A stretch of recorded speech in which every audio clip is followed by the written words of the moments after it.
Now, here are your hosts, Pep Fernandez and Jeff Gorham. Well, Jeff, we finally got it. Something out of Kawhi Leonard, formerly of the San Antonio Spurs, now with the Toronto Raptors, the pride of King High School in Riverside. Finally something, and he did it in the most Kawhi way, right? He's not going to go in front of the media. He's not going to, have a press conference with television cameras everywhere. He penned a letter, a simple letter. He got to the point, basically a thank you letter to the people of San Antonio and the Spurs, put it in a newspaper, basically kind of a silent, thank you. You know what I mean? Like, instead of making it all about him with the limelight on him, that's how Kawhi Leonard he's going to address this trade from San Antonio to Toronto with a letter. He wrote no dissertation. He didn't speak at all. He just wrote a little short letter, I heard. How long was this letter? How many words? Later in the show, I'm going to read the whole letter because it wasn't that long. And basically what it's going to get to is he really struggled on what he was going to say. And maybe it did take him several weeks to digest exactly what happened. He spent 7 good years in 6.5. Yes. 6.5 good years in San Antonio, 7 years in the NBA, of course. But it took him a while to kind of figure out what he was going to say because obviously he didn't want to trash the Spurs organization. He didn't want to throw anyone under the bus. He had to be careful, right? I mean, there's no need for that. It's over. He's been traded. He's out of San Antonio. It's over. He had to tread delicately, and this is what he did. It was basically a big thank you letter, and we're going to read it word for word later in the show. And he really hadn't spoke a whole lot while he was here in Riverside, in San Diego, and then in San Antonio. He's been a man of few words for a long time. So you kind of expect it from Kawhi, but I'm glad he finally said something, and he did something for the fans of San Antonio. Well, welcome to the Inland Sports Show on Fox Sports IE, 1350 AM. We're proudly brought to you by Spoiled Quick Quality Oil Change. You can spoil yourself in your car every 3,000 or 5,000 miles at Spoiled Quick Quality Oil Change. In fact, I looked up at my little Spoiled sticker in the corner of my windshield, and I've still got like 2,500 more miles before I get my oil change. I felt good. I felt better about the day because I'm like, you know what? I went to Spoiled, and I'm going to believe in my car. I can trust it as I cruise around the IE. So thank you, Spoiled, off Alessandro Boulevard right there off the 215 freeway between the Riv and Moreno Valley. So yes, later in the show, we will talk about that thank you letter that Kawhi Leonard wrote. But basically, again, thanking the fans, thanking the organization, not trashing anybody, very classy, and that's how he's going to depart. No fancy press conferences, no TV-made event like the decision with LeBron. Just going to slip out in the middle of the night and head to Toronto. Yeah, good for Kawhi. I'm glad we have a finality of sorts from him, but now it's time for him to move on. And hey, let's wait for next year, buddy, is when he is a Los Angeles Laker, because that is where he's headed. It's just going to be. But what if he loves Canada? He could love Canada. Everybody loves Canada. It's about time everybody. Everybody likes Canada. They like the beer. They like the women. They like the snow. But who would not want to be playing in Los Angeles for your favorite team, the Los Angeles Lakers? Oh. And with say the Clippers. No, and with the best player of all time. I'm sorry, the best player of modern time. Rajon Rondo and his partner, LeBron James. Oh, that guy. Yeah. Speaking of LeBron James, I think we touched on this yesterday. I don't know if it's even official yet because the information leaked out that the Lakers will travel to Cleveland on November 21st. What do you think the reception will be like for LeBron when he goes back home to Cleveland? Do you think they're going to boo him, or do you think they'll give him a standing no? Oh, I think they're going to give him a standing no. I don't think there's any animosity because what happened? What did he say he was going to do when he left Miami? Bring him a title. He did that. Have the Cleveland Browns brought them a title? They haven't even got him a win. They How about a win? They had one win. They had one win 2 years ago. Have the Cleveland Indians given them a win? Almost. They've been pretty good. Yeah, Indians have been okay. Almost. Yeah, almost isn't good enough. How about those Cincinnati Bengals? No. Exactly. It's been a long time. Ohio State, they're struggling right now. So I'll tell you what, the best thing about LeBron James in Ohio is LeBron James in Ohio. They will give him a standing ovation. They will welcome him with open arms. There'll be no burning his jersey in effigy. There'll be a lot of people still wearing the Cavs 23. Yeah, because when he left this time, there wasn't quite a huge uproar, right? Yeah, I mean, when he left to go to Miami, it was bad. I mean, there was carnage in the streets. It was an ugly scene. But correct me if I'm wrong, and, I hop on social media when I can. I don't remember seeing anything significant when LeBron left Cleveland this time to sign with the Lakers. No, I agree. I think it was understood. Everybody kind of knew because of the tense relationship between Dan Gilbert, the owner, and LeBron James.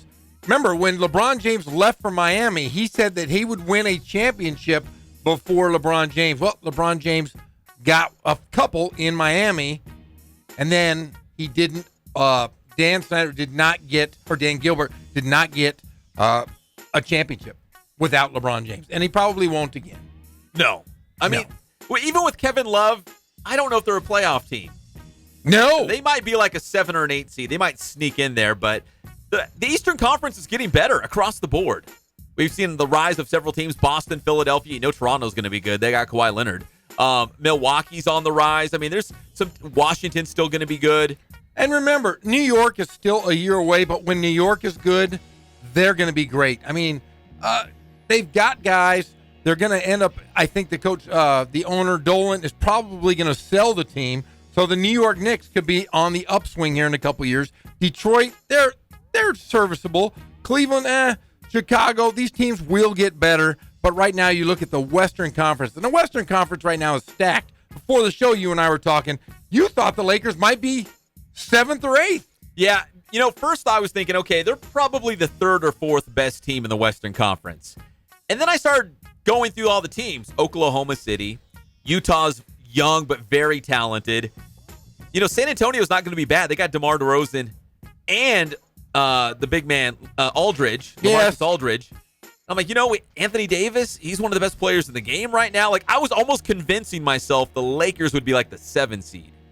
Is that crazy? It's not out of the question, but I do think anytime you have the best player currently on the planet, LeBron James, and we've seen no deterioration from him. He had one of his best years ever last year. I don't think you can still count the Lakers out without being a top 4 seed. I think they're a top 4. I look at Golden State right there. I think Houston is going to take a step back. I know you disagree because I'll tell you what, anytime you add Carmelo Anthony, you're adding problems. You're adding defensive problems. Chris Paul, always injured. And then, of course, you have the beard, James Harden. James Harden can't guard a soul. A soul, my man. And they lose their best 2 defenders on the perimeter outside. What's his name? Luke Mbamute. There you go. And Trevor Ariza. Those 2 guys can play perimeter defense. They lose those guys. They still have Clint Capella inside who can a great rim protector, but I don't think it's enough. I think Minnesota's going to be better if they can play together. And you said Oklahoma City you think is going to be better this year. I think so. Addition by subtraction. I think you take Carmelo Anthony out of the equation in Oklahoma City. I think they're going to be pretty good. So there's a good tandem there. With Paul George and Russell Westbrook, you look at a team like San Antonio, DeMar DeRozan, LaMarcus Aldridge. There's teams that have, dynamic duos. Drew Holiday, Anthony Davis, right, in New Orleans. Yes. I don't know. They could be better than the Lakers. I'm just saying. They might be better in the long run. Well, I think it's going to take a while for the Lakers to gel. We've seen LeBron James teams the last 4 years start off slow. They don't play well until after Christmas. They have that the on-off switch. You hope that LeBron can teach these young guys how to compete and then get that on switch right after Christmas as they head going into the playoffs. It'd be great to see a good momentum with these young guys finally see something. We saw glimpses with Kuzma, Hart. We've seen great opportunities from these young guys, but they just haven't converted. Guys have been hurt. It's been a difference for the Lakers. And LeBron almost broke the internet. Did you guys hear about this? No. He showed up on an Instagram story in a Lakers uniform for the very first time. Now, we've seen Jeff, we saw a guy wearing a jersey of LeBron James on the Lakers at the 66ers game. I've seen him here and there hanging up in, storefronts. But now LeBron actually had one on. All those are Photoshop kind of? Yeah. If you saw LeBron wearing a jersey before last night, no. It was a LeBron James jersey. It wasn't a real thing. No, LeBron actually had his own jersey on. And on top of it, because people were already freaking out, oh my gosh, it's LeBron. He's wearing a Lakers uniform.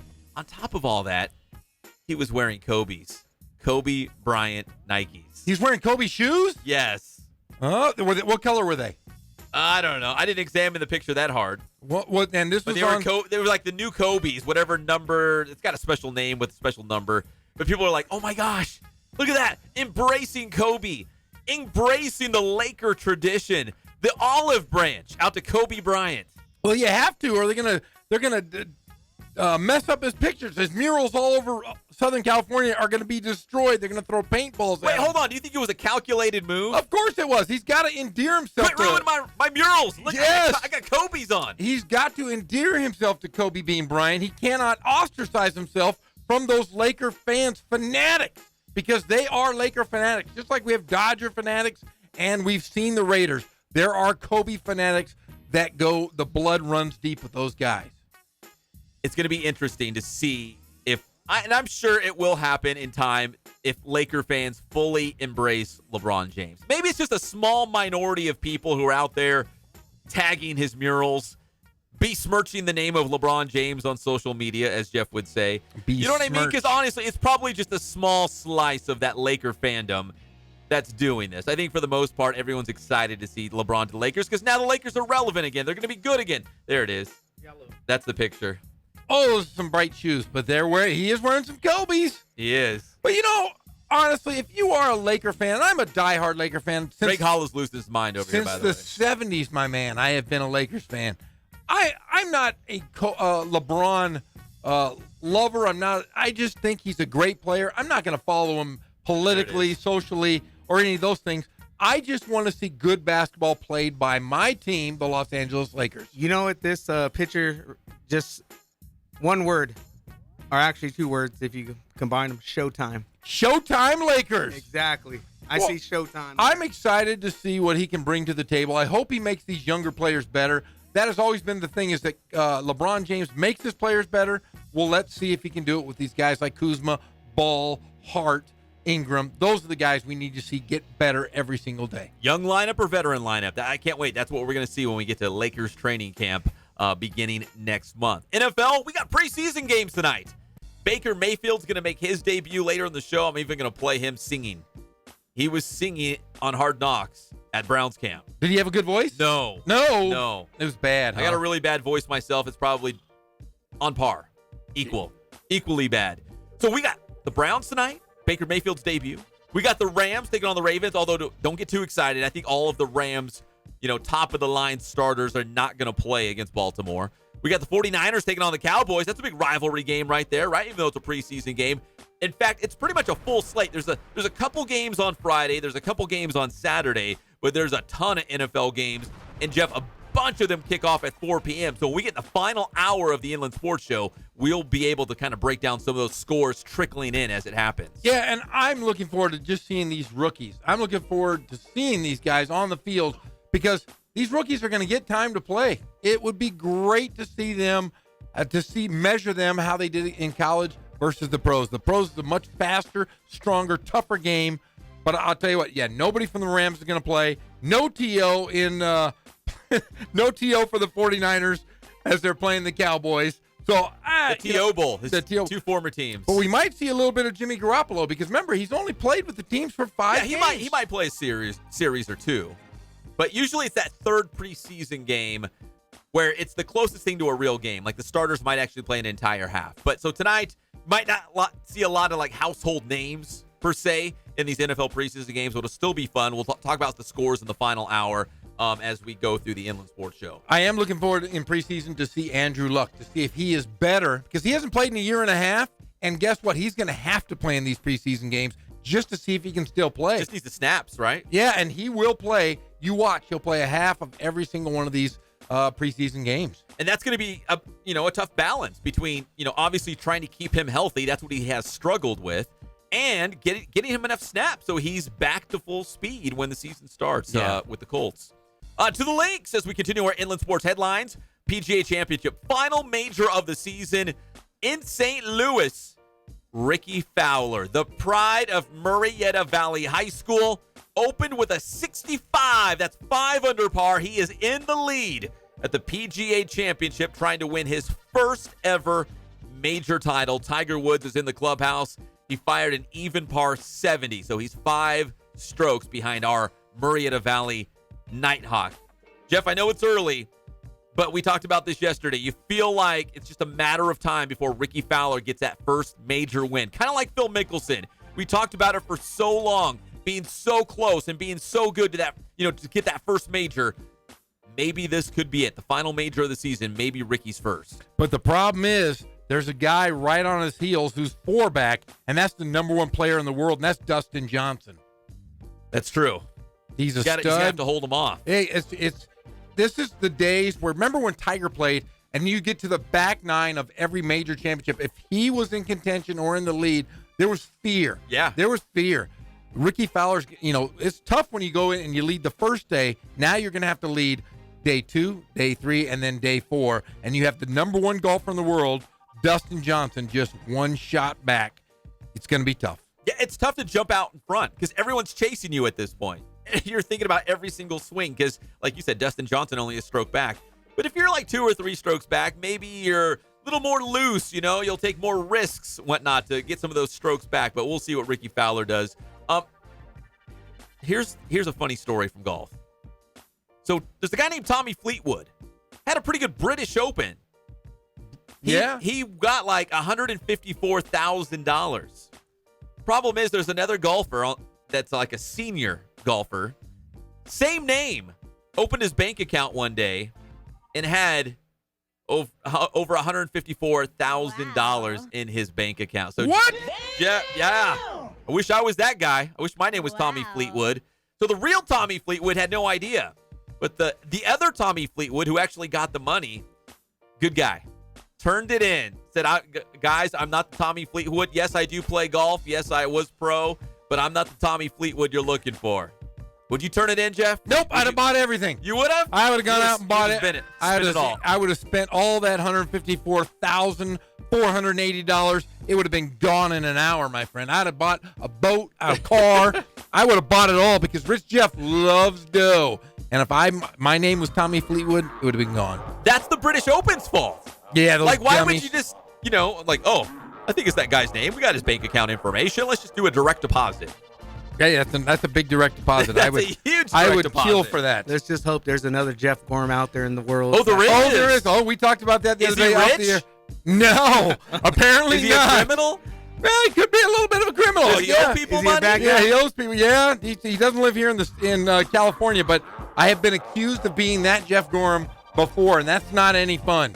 You got to go through a lot of stuff. I'm not that Jeff Gorham. I'm the different. I'm the cute one. I'm the guy with the good hair. You need a rich Jeff Gorham out there is what you need. I do. One day you might wake up with a lot of money. That would be awesome. Or not. Or dirt poor. And finally, as we round out our Inland Sports headlines, the Dodgers, they're back in second place. Oh, no. It's heartbreaking. They lost 3-2 against the A's last night. They'll try to bounce back tonight as the Dodgers are on the road at Colorado. The Inland Sports Show is brought to you by Kin Sporting Goods. More than 40 years in the IE since 1976 with all your sporting gear needs, and they can do Letterman's jackets. They can do uniforms for your entire team. Or how about something for your company, your business, embroidery, screen printing. They can do it all. Kin Sporting Goods. That's kinsportinggoods.com. When we come back on the Inland Sports Show, listen, there's a bad fire out there. We're going to talk about how these fires are impacting our local high school football scene. And there's one local team out there, Jeff, stepping up to help the firefighters and the first responders. We're going to have a very special guest when we come back in just about 8 minutes as we talk about the Holy Fire, which is burning very close here to the IE, just on the other side of Corona and the Elsinore area. We'll be back at your favorite show, the Inland Sports Show, on Fox Sports IE, 1350 AM. And one time.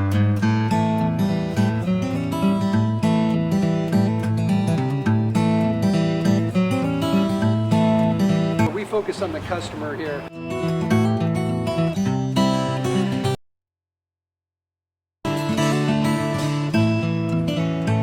Believe it or not, that is the biggest thing for customers on an oil change. They just want the convenience of coming in, driving in, getting it done, and driving out.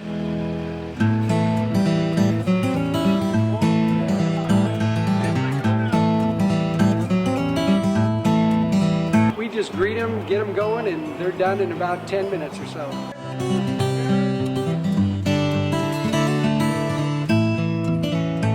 don't push any sales on them. We do the oil change, and I think that's what sets us apart is our customer service.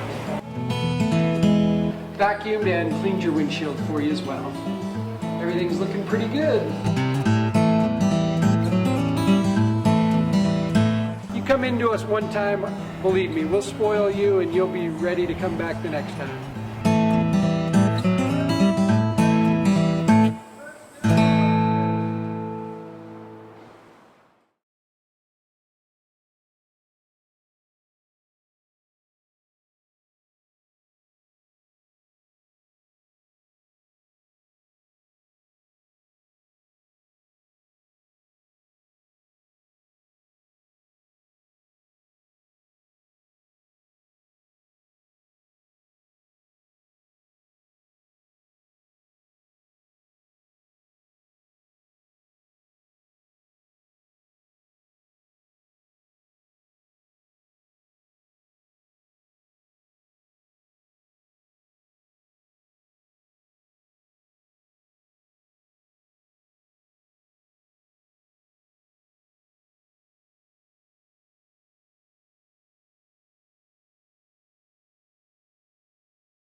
We're a small family-owned, strive for quality pre-owned vehicles. We're not a volume dealer, and we take every deal as personal to us.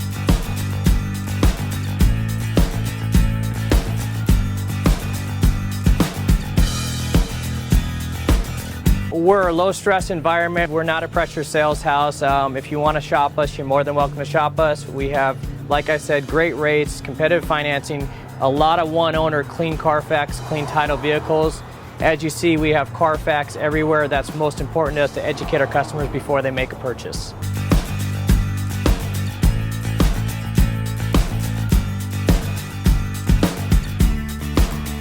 We're right off of Ontario, right off a couple exits off the 15 freeway, off Cajalco, off El Cerrito, and we're right on the main drag going into Dos Logos and the crossings.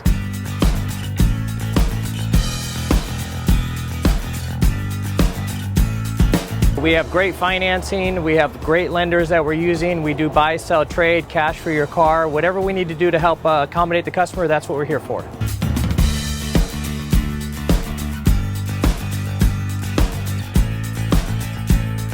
We have a little bit of everything. We start at about $69.95 and go all the way up to $100,000. We have Escalades, we have commuters, we have pickup trucks, we have Jeeps, sport utilities, and if we don't have it, our specialty is finding you exactly what you're looking for.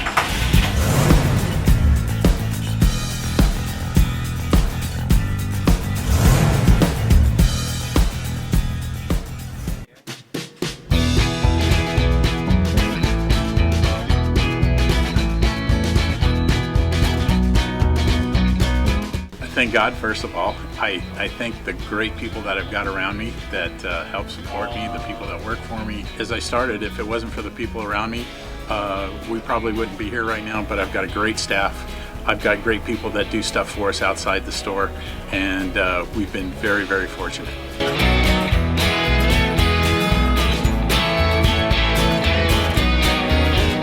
Our service is impeccable, and we just keep trying to get better every year. We can do online stuff for us. Like I said, the screen, the embroidery. We also have 3 women that do extra sewing for us, like tackle tool on uniforms, or the bling or rhinestones for different shirts for the ladies. That's why we have certain racks just for certain schools, and the fun about that is that it turns into other schools that may come in here that aren't as close, that we can do stuff for them as well. We've had very, very good customers throughout the years, and it's just been a blast.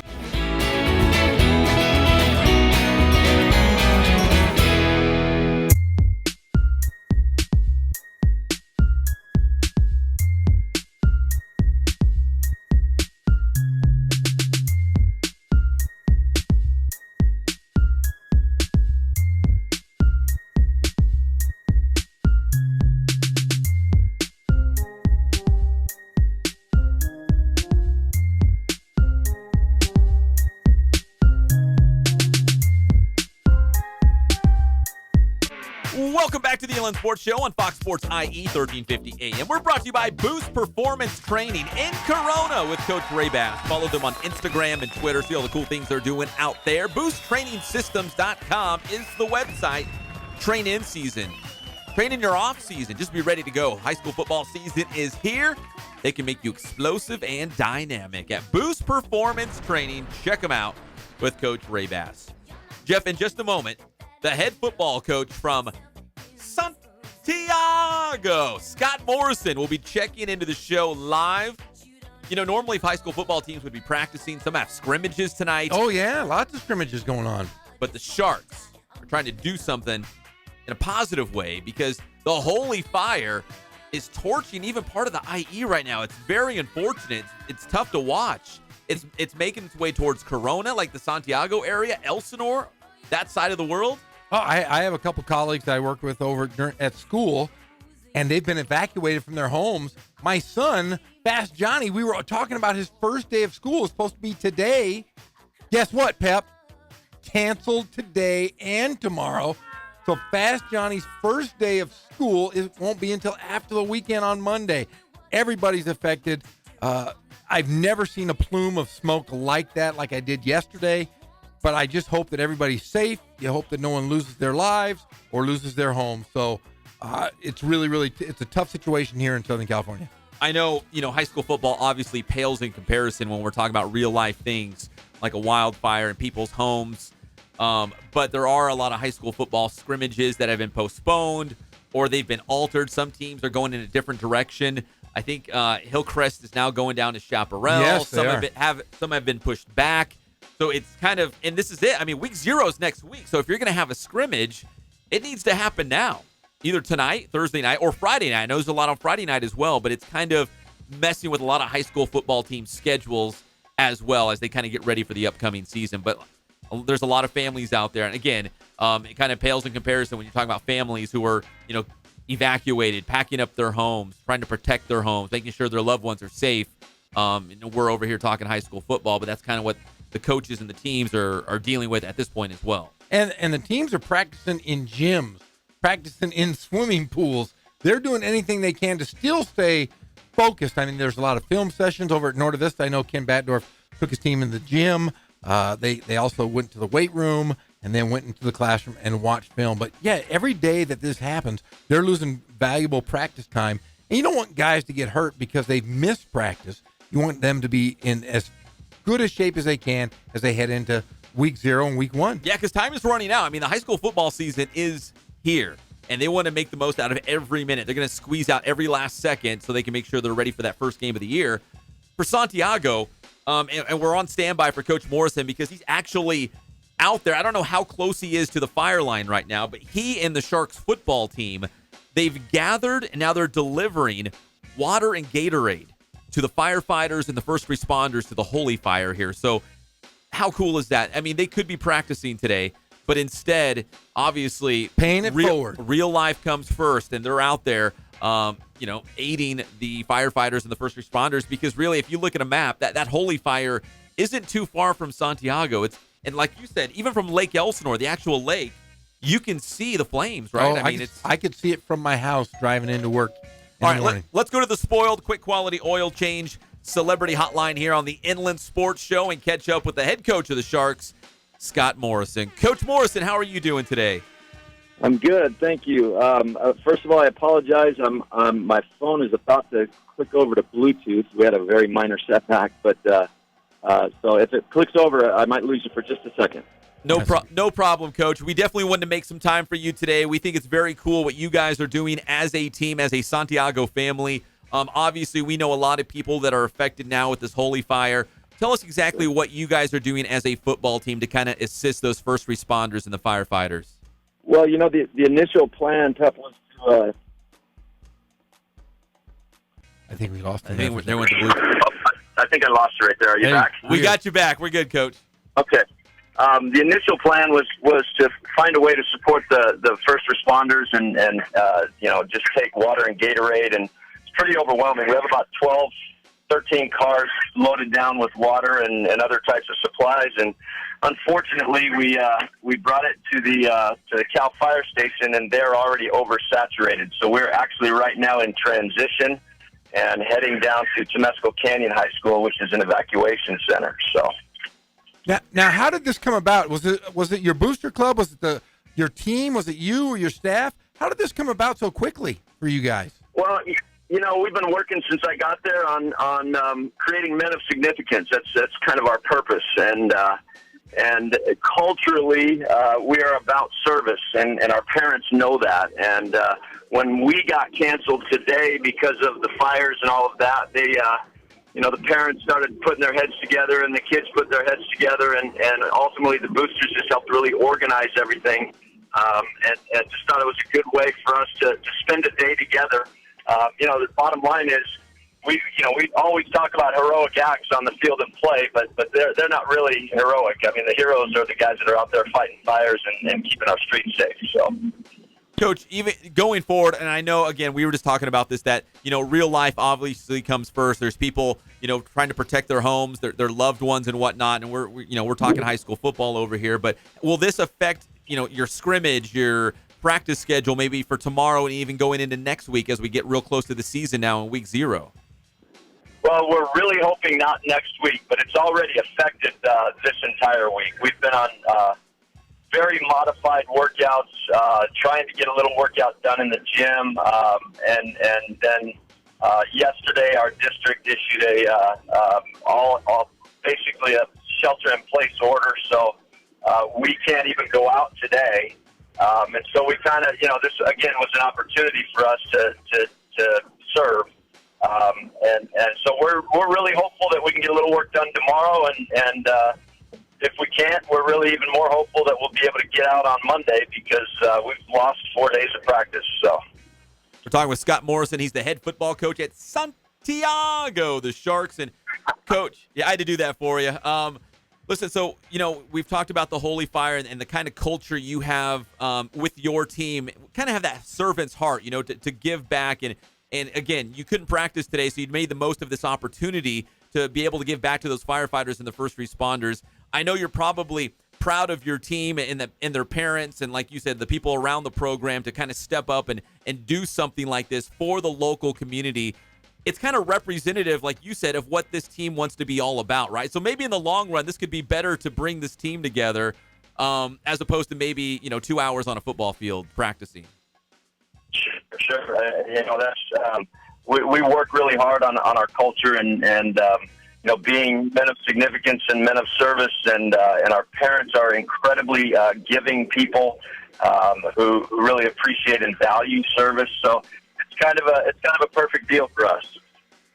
Well, Coach, I know you're going to be very busy this afternoon. Thank you for the good thing you're doing out there for the firefighters and the first responders. I know they're going to be very appreciative with those Gatorades and the waters and, just something cool to drink out there as they are working long hours. It's hot. It's miserable conditions. So, Coach, awesome, man. We just wanted to give you guys a shout-out. We love what you're doing out there. Appreciate it. Thanks, Tap. All right, that's Coach Scott Morrison from Santiago. Thank you, Coach. All right, all the best. Bye-bye. Bye-bye. Thanks, Coach. That's awesome, right? Yeah. I mean, because like you mentioned, there's some teams. Let's say the district or the school, or whoever makes the decision, says, "Hey, you can't practice out there today. It's ashy, it's smoky, it's hot. You guys got to do something else. You go to a pool, you go inside the gym, you find a way." They found a way to make even a bigger impact for the local community. This is going to be something lasting with their football players. You know what I mean? It's like that character builder, team building. It's all those sorts of things. And ultimately, it's because they're doing it for the bigger cause. They're trying to give back and have that servant's heart to, do something good in a terrible time. They are living the sense of community. That is what community is. Driving in today, I was driving up University Avenue, and there was a hotel there, and there was about 35 or 40 fire trucks all parked in the parking lot on this big dirt lot next to. And apparently, one of the hotels is putting up all of these firefighters, and there was truck after truck after truck. Man, California right now is being ravaged. Northern California Everywhere. is the largest fire in California history. Idlewild just went up in flames last week, and now we have this fire that's between Corona and Orange County. It's ravaging people's lives. It's changing everything. And you just got to hope that people don't lose their lives, don't lose their homes, don't lose their dignity, because that's what happens when fires come and ravage through your where you live. It's a tough situation, but it's nice to see that our local community giving back.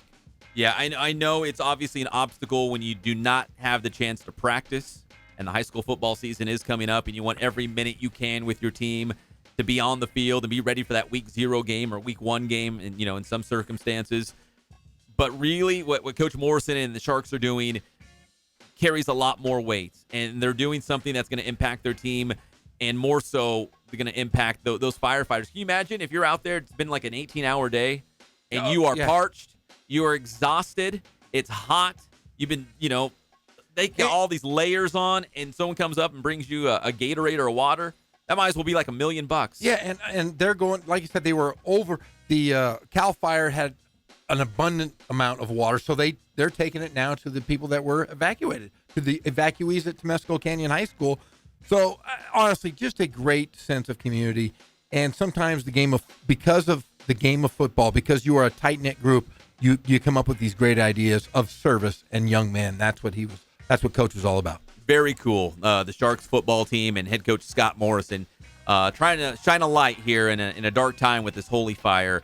In Trabuco Canyon, obviously, again, going towards the Corona area and the Elsinore area, like Temescal, like down in that neck of the woods off the 15 freeway. When we come back, let's talk some UCLA football. Nate Metters, the pride of San Gorgonio High School. We're going to hear from him from UCLA camp because they had a famous actor hanging out at Bruins practice. They did? Yeah, I'm not sure why this guy was Cruise? out there. Help me, Tom Cruise. No, it wasn't. No Tom Cruise? Somebody else. Oh, I can't wait to hear. We'll talk UCLA football with Nate Metters when we come back on the one and only Inland Sports Show on Fox Sports IE, 1350 AM.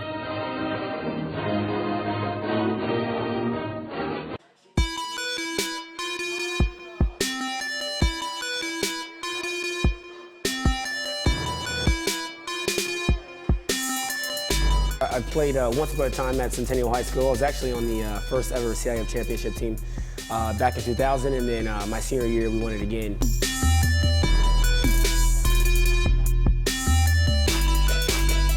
I'd say that's my passion because I've done it. I know exactly where these athletes are at. I know what their mindset is right now. I know how hard it is to, number one, find a performance coach who can take you to the next level.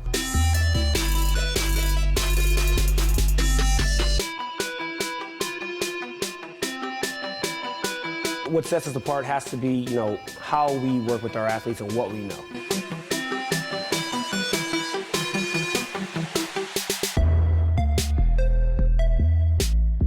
We can take an athlete and help them reach their athletic potential, help them, prevent injuries, help get them stronger.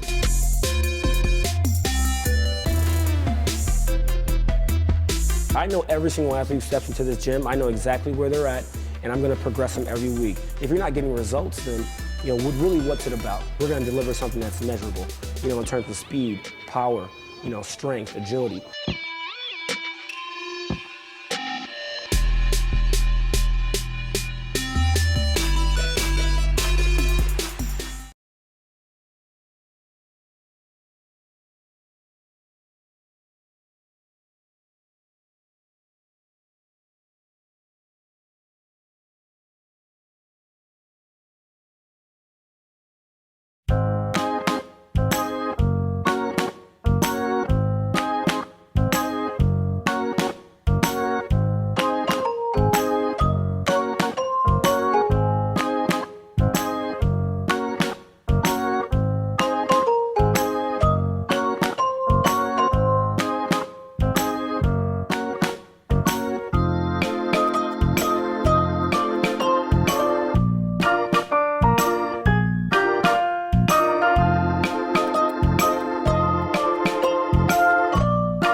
Hey, this is the song from Thor, right? Yes, it is. Is it Led Zeppelin? This would be. I think it is. Yes, it is Zeppelin. I know music. It Yeah, is it's from Thor. It's the Thor song. Yeah, They call it the Thor song. What are you talking about? It was written for Thor. What do you mean? Come on, man. You look it up. It's the Thor song. Wasn't this a big hit because of Thor? Like, was it a hit without it? Like, no, seriously. Like, is it an old? No, yeah. Is it like an old classic? Oh, it's a classic. Oh, okay, Yeah. I didn't know. Hey, It's the Thor song. It's Robert Plant, man. You know who Robert Plant is? I've heard of him. All right, he's the lead singer. He's got a unique voice. He was also the lead singer of the Honey Drippers. Did you guys know who the Honey Drippers are? None of you guys know, do you? Paula, is that a real band? Yeah, the Honey Drippers. I'm telling you. You know who they are, right? Yes, they're a real band. Great band. Vouched for Well, you. Tim's 100. Of course he'll remember. He remembers. When this came out, this song actually came out, he was 50. He was 50. Wow. Long time ago, too. Yeah, really long time ago. Old. Hey, I will say The this. Thor song. Let's talk about the fire real quick. Yes. You could see flames from my house on the mountain. Wait, and you live in the Fee. I live in the Fee. You could see it coming down over the Ortega Highway because you can see the mountains like of the right above Elsinore. Yeah. And from Storm Stadium. Did you see the pictures that people were putting online? No. There was people sitting From Storm Stadium? from Storm Stadium. The Diamond. Yeah, and they were. I mean, I hate to say beautiful, but very, very shocking photos from Storm Stadium. I mean, the fire coming right down almost to the water, to the homes. Yeah, really scary situation. I don't think I've seen anything quite like that here locally. And like I said, a lot of people displaced. A lot of people I work with at Norte Vista High School, they're displaced. Yeah, it's just a tough time, and you got to hope that there's no wind, and you got to hope maybe get some cloud cover and get some rain in here. It's crazy. Those wildfires create their own weather systems. They do. Like tornadoes and wind. It gets wild in there. So, again, if you just missed it, you can go back and listen to the show on our Inland Sports YouTube channel with Scott Morrison, the head football coach at Santiago. The Sharks delivering Gatorade and water and cold drinks out to the firefighters and the first responders out there fighting the holy fire. The Inland Sports Show is brought to you by Catalano Motors in Corona off of Temescal Canyon Road. You can buy, you can trade, and you can finance at Catalano Motors. That's CatalanoCars.com. That's the website. And you go check it out for yourself. And when you mention the Inland Sports Show, you get $500 off. But only at Catalano Motors in Corona off of Temescal Canyon Road. Let's take you out to UCLA football camp. Chip Kelly's out there. He's the big name, right? Huge. There's a lot of football coaches. You could toss their name around. You'd be like, who is that guy? Does he coach at, I don't know, does he coach at Tennessee, Chattanooga? Where's he at, Weber State now? Like, you don't know. But when you say Chip Kelly, you know exactly who he is. You know exactly where he's coaching at. Big name. So when you have a big name, you get big names that come through there. Oh, they've had Tom Brady's come through. At UCLA practice? Yes. Remember, in fact, he was throwing to the receivers earlier this summer. So there's been a lot of guys. Chip Kelly is like a big movie star. He's brought in some dudes. Russell Wilson came in and threw to the guys as well. So, but there's big celebrities. Not just great athletes, not just great quarterbacks, but great celebrities. Now, this actor that we're going to name, I know he's a big sports fan. In fact, he even had a football movie. He's a big sports guy. And boxing. That's right. What was his boxing movie? Oh, that's right. He did make a boxing. Look at, come on, Kono. I threw it out there. I didn't know you were going to tell me Come that. on, guy producer. No! He's Samwise Gamgee. It's not Samwise from Lord of the Rings. No. No, the guy who should. Rudy. Kono's our resident boxing Sean expert. Astin. That's who Well, he's yeah, talking it was the fighter, and then it was about Mickey Ward. Oh, yeah. Oh, that's right. That's right. Yeah. The guy who showed up at UCLA football practice was none other than Mark Wahlberg. Marky Mark. Of the Funky Bunch? Yes. Oh, I'd love to see that little. He's like tiny. I watch Wahlburgers. You ever watch that show? No. You've never seen Wahlburgers? Wahlburgers? Oh, yeah. Do they own burger places? Oh, yeah. All three bros. There's the ugly. No, there's Donnie. There's the ugly one? No, here it is. There's Donnie Wahlberg, who's married to a blonde girl. Oh, here it is. Marky Mark right here. Funky Bunch. Marky Mark. He's married to a girl. Oh, look this up. Come on, Donnie Wahlberg's married to some Jenny McCarthy. He is? He's married. Oh yeah, Lindskog's wife made out with him. Donnie Wahlberg? Yeah, made out with him. He was really angry when I pulled. He's the new kid, right? He's one of the new. He's the newest. He's the newest of the new kids He's on the newest block. of the new kids on the block. And then there's another brother. Well, The there's ugly Mark. one. There's Mark. He's a big superstar. He's been in all those great movies, those funny ones. with Fears. That's a scary one. How would you like to be the other brother? Oh, he's ugly. Oh, you're the Wahlbergs. Are you Mark? No. Yeah. Are you the guy in? But he New can Kids? cook. That's why they're Wahlburgers. Yeah. No. Fear's a scary movie. He was a psycho. Yeah, don't ever see Fear. Don't watch it. Don't watch it. I was working at a movie theater when that movie came out, and everybody was like, they were coming out of that theater going, I'm not going to see that. Mark Wahlberg, the Funky Bunch. He's not. he's scary. No, but Was he the bad guy? Yeah. He was? He was really bad. Oh. But there's the other brother. I got to tell you about the other brother. The ugly one. He has like eyeballs on the middle of his forehead. Huh? He's really strange looking. I'll have to watch the show now just to see Just it. picture a Mark and Donnie mixture Okay. and a mutant. But he can cook he can cook a mean burger. There's a reason he's not an actor, because he's really, really, really funny looking. And what about the other one? Isn't there another one? Did you No, say just there's three. four? Oh, No, there's three. He's the Stephen Baldwin. Like the Baldwin Yeah. brothers, yeah. you get it? There's always another one. Yeah, there's Daniel, there's Alec, and then there's that one. There's another one. There's Larry, Curly, and Moe. They were all kind of goofy looking, but yeah, he's strange looking. But he can cook a mean burger, and they're all over the East Coast, up there in New England. Aren't they Boston? Yeah, they're Boston, aren't they? Yeah, Boston guys. Southie. No, But they they're call it- tiny guys. I mean, what's he going to do? He was out at camp today? Was he working out? It was with them? yesterday. Oh, yesterday. He was at UCLA football camp. He's a big sports fan. Obviously, he did the movies. He did, what was it called? Invincible, the Disney movie where the true story of Vince, was it Papali? Yes. Made the Philadelphia Eagles. That was actually a great movie.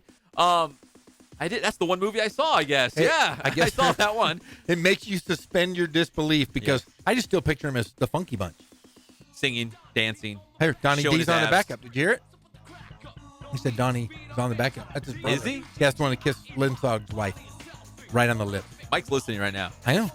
So here's the deal. So Nate Metters, the pride of San Gorgonio High School, was out there at camp. They're talking to him because he's a big-time senior. He did not enter the NFL draft. He's back with the Bruins. He's set up to have a huge season. And UCLA is going to be very aggressive on their defense, especially with their secondary. So Nate Metters is really excited. He's salivating at the chance to fly around and hit somebody from the corner or the safety spot. And they said, hey, Marky Mark, he's pretty ripped. He's yoked. Little guy, but he's cut up, right? Yeah. Isn't he? Oh, yeah. Yeah, he's cut up. He's Kono size, but yeah, he's ripped. Real little. He's smaller than you, Pep. He looks like a miniature John Cena. He is like a mini guy. He's tiny. John Cena. Yeah, he's sitting over in the funny. corner. John Cena in the corner over there. So they asked Nate Metters, could Mark Wahlberg play for the UCLA football team? I don't know. They didn't ask him specifically, like, hey, when he was younger, like in his prime, when he was a teenager, or like right now. Because he's yoked. He's cut up. Yeah, He still looks pretty good.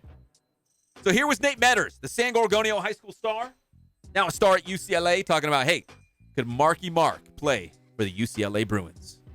Like a big-time athlete or a big-time celebrity out here? I mean, pretty much both. I mean, we've had so many people run through here. It's crazy.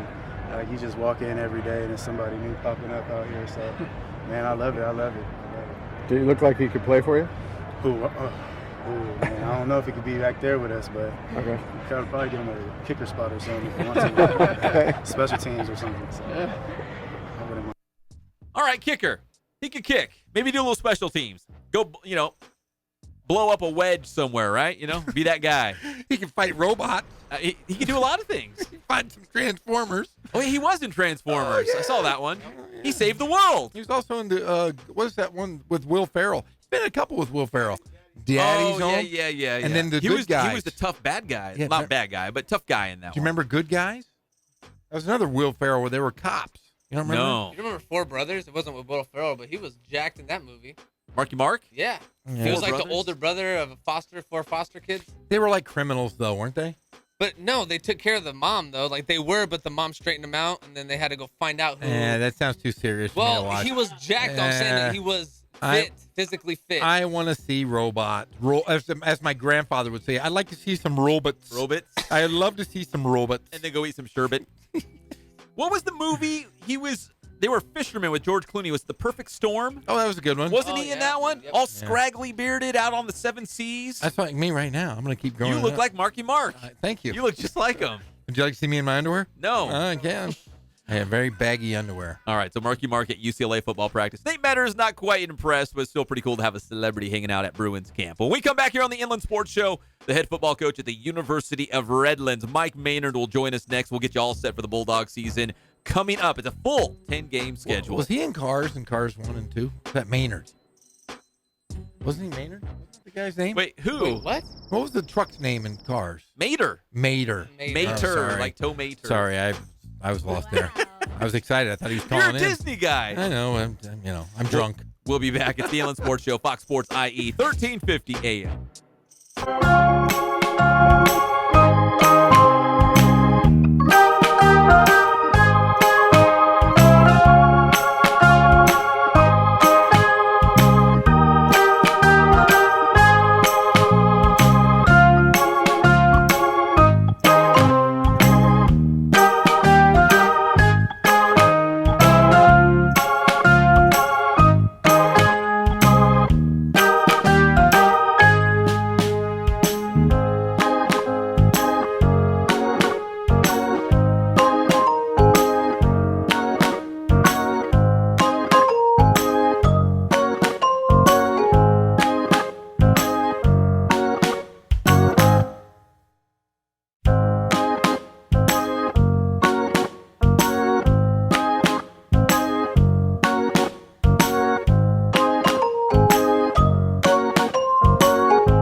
How you guys doing? Coach Ray here. We're back at the BPC.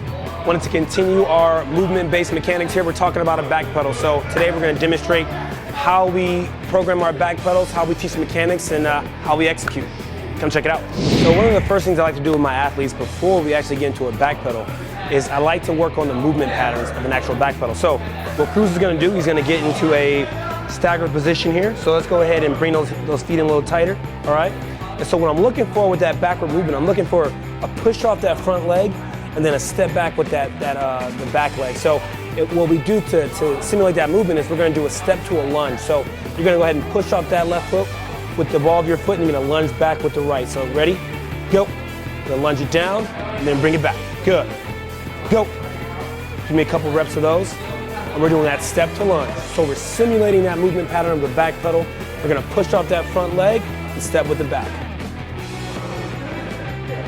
And relax. So what we'll do is we'll build off of that and we're going to go into an actual back pedal now. So go ahead and get in your 2-point stance there, or stagger stance, Cruz, facing the camera, facing the camera. All right, and all you're going to do is give me a quick back pedal. So we're going to simulate that movement pattern with a push and quick step. Here we go, ready? And go. Good, there we go, right there, bring it back. Go ahead and alternate feet there. And go. Good, so you take a look at the footwork here. Those first 2 steps, we got a push and a step. Ready? Go. Good, nice job. Backward movements, how we teach our pedals, how we progress them, right here at Boost.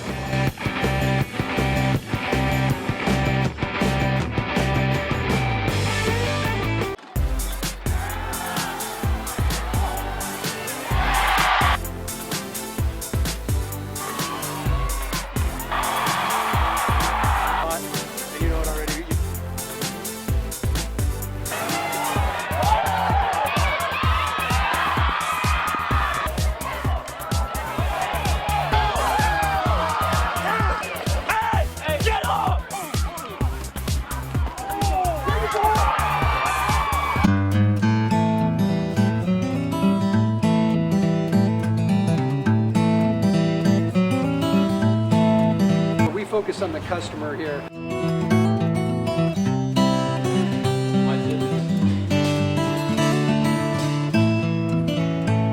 Believe it or not, that is the biggest thing for customers on an oil change. They just want the convenience of coming in, driving in, getting it done, and driving out.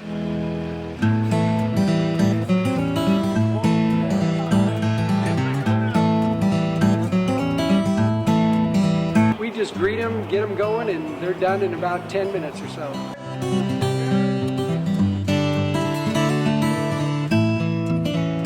We don't push any sales on them. We do the oil change, and I think that's what sets us apart is our customer service. Vacuumed and cleaned your windshield for you as well. Everything's looking pretty good. You come into us one time, believe me, we'll spoil you and you'll be ready to come back the next time.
Welcome back to the Inland Sports Show on Fox Sports IE 1350 AM. This segment brought to you by Spoiled Quick Quality Oil Change. Spoil yourself in your car. You got to get the oil changed anyways. Might as well make it a good experience. You can do that at Spoiled off of Alessandro Boulevard, right there off the 215 freeway. And right now, let's go to the Spoiled Quick Quality Oil Change Celebrity Hotline. We got to talk to the head football coach of the University of Redlands, the great Mike Maynard, join us live on his favorite show, the Inland Sports Show. Coach, how are you doing today? And you are my favorite show. Fantastic. How are you doing, Pep? Hey, we're doing great. We're excited for Bulldog football. I believe the guys have their first practice tomorrow? Is that correct? We actually report tomorrow morning, and we'll get out on the field tomorrow night, and we'll practice for about an hour, and just kind of get a feel for how we try to practice, how we try to move around, and, basically just get accustomed to being out on that field. Well, Coach, I know you have a season or two under your belt here coaching some football, but is this time of the year, is it always exciting getting the guys back on campus and starting practice?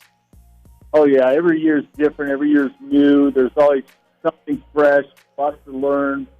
And what's really cool about our coaching staff, and we're actually in the coaching staff room right now, our full coaches here. So we're really having a good time with your show here. But we have 20 years of experience.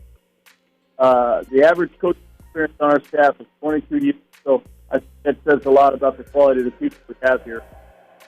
Hey, Coach, if you could do us a favor, could you hang up and call us right back? The phone line keeps dropping out, so we'll try this again. If you could just hang up and call us just right back. I'll be happy to do it. All right, thanks, Coach. Technology is a wonderful thing. Yes. Sometimes it's not so good. Yeah, and Coach Maynard's been around for how long has he been there since the school opened? Oh, I want to say it's 3 decades. Man. Yeah. He's been there a while, and all they do is win. Yeah, so they've had a long, good run with the Bulldogs. I'm sure he's had many opportunities to go other places, but man, what a great coach. All right, let's go back to Coach Maynard here on the Inland Sports Show on Fox Sports IE 1350 AM. Coach, you were saying you've surrounded yourself with some great coaches. Mariani, Coach Good running the offense. I mean, you've got some good ones out there. I don't want to leave anybody out, but you're pretty proud of the staff that you have there at the U of R, right? Well, that's really the quality. The quality of the coaching staff makes all the difference. And when you're coming into a season, there's always that a little bit of trepidation. What did we forget? What did we not prepare for? What slipped along the way? But when you have coaches that you've worked with before and guys that are veterans and they get it and they know it and they understand it, they can adjust and they can improvise and they can make complex things really easy in a hurry.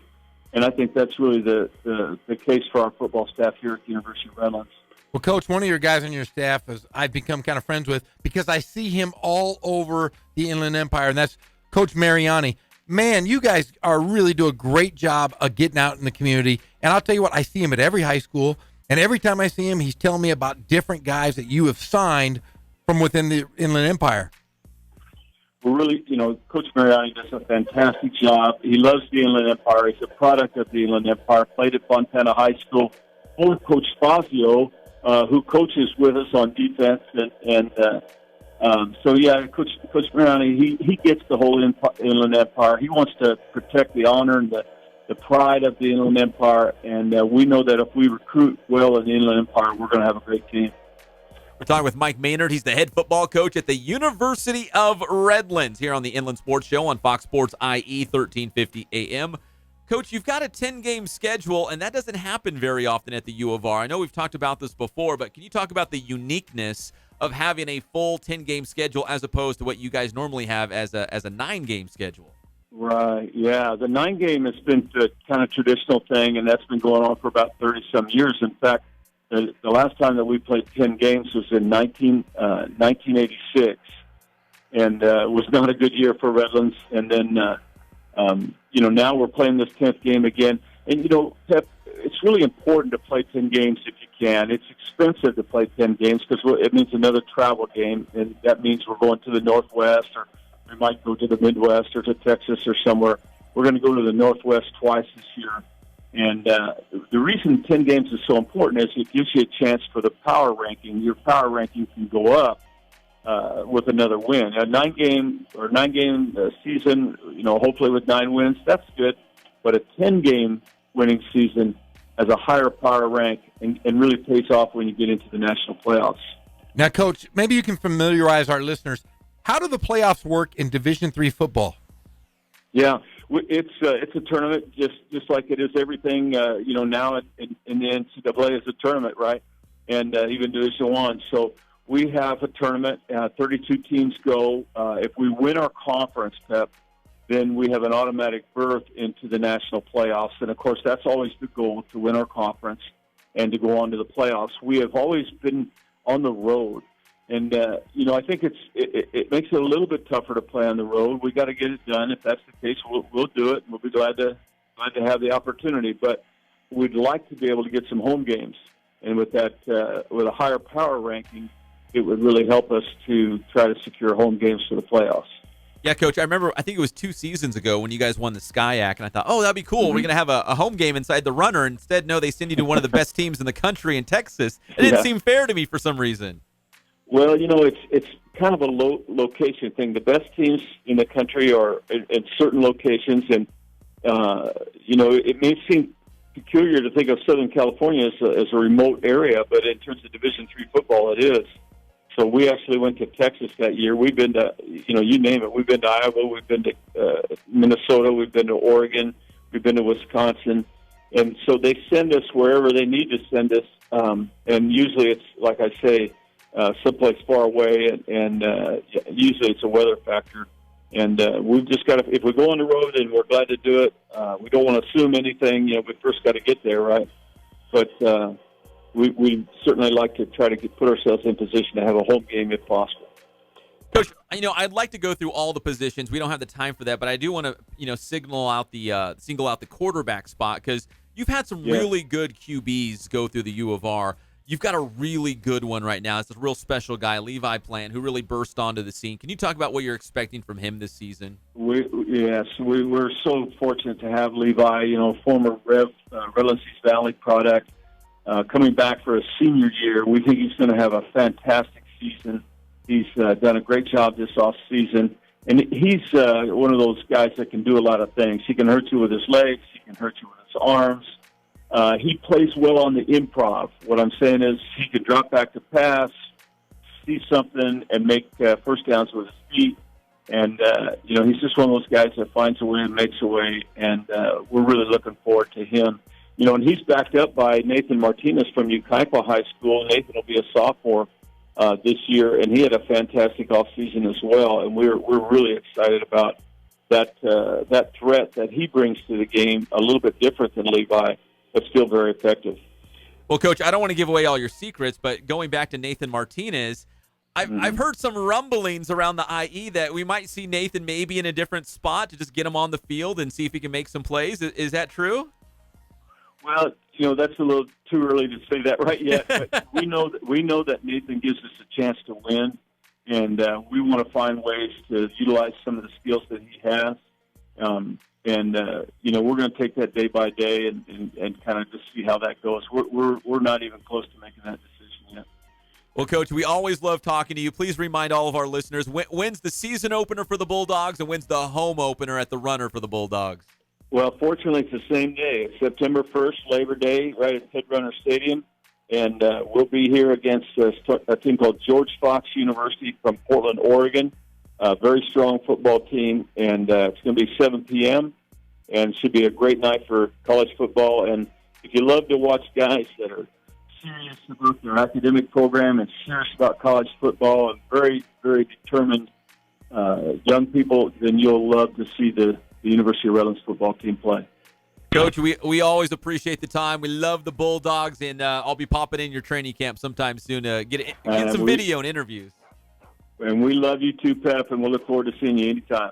All right. Thanks, Coach. Good talking to you. Thanks, Coach. Bye now. All right. That's Coach Mike Maynard, the head football coach at the U of R. Jeff, we've talked about this before. I guess it's worth repeating. U of R is the only 4-year college football team in the IE. And they get a lot of, like you said, a lot of IE guys. Coach Mariani, man. Everywhere.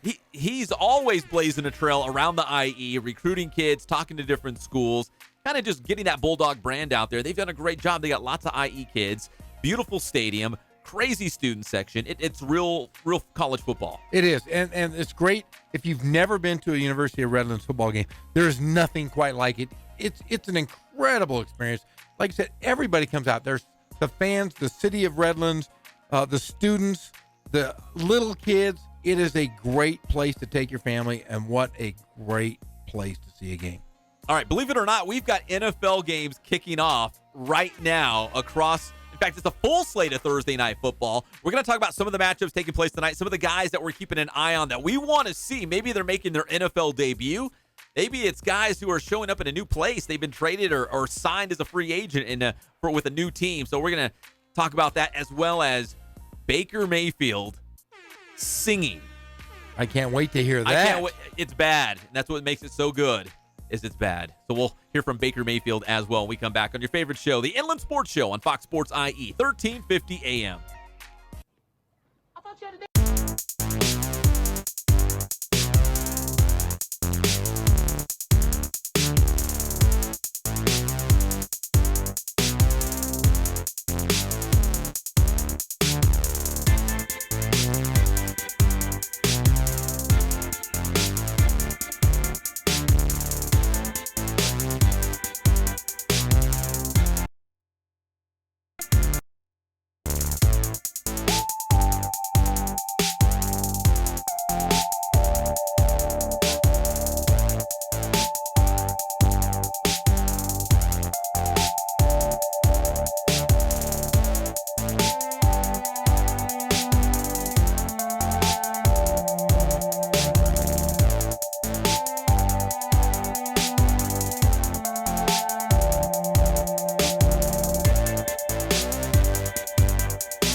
Fernandez and Jeff Gorham.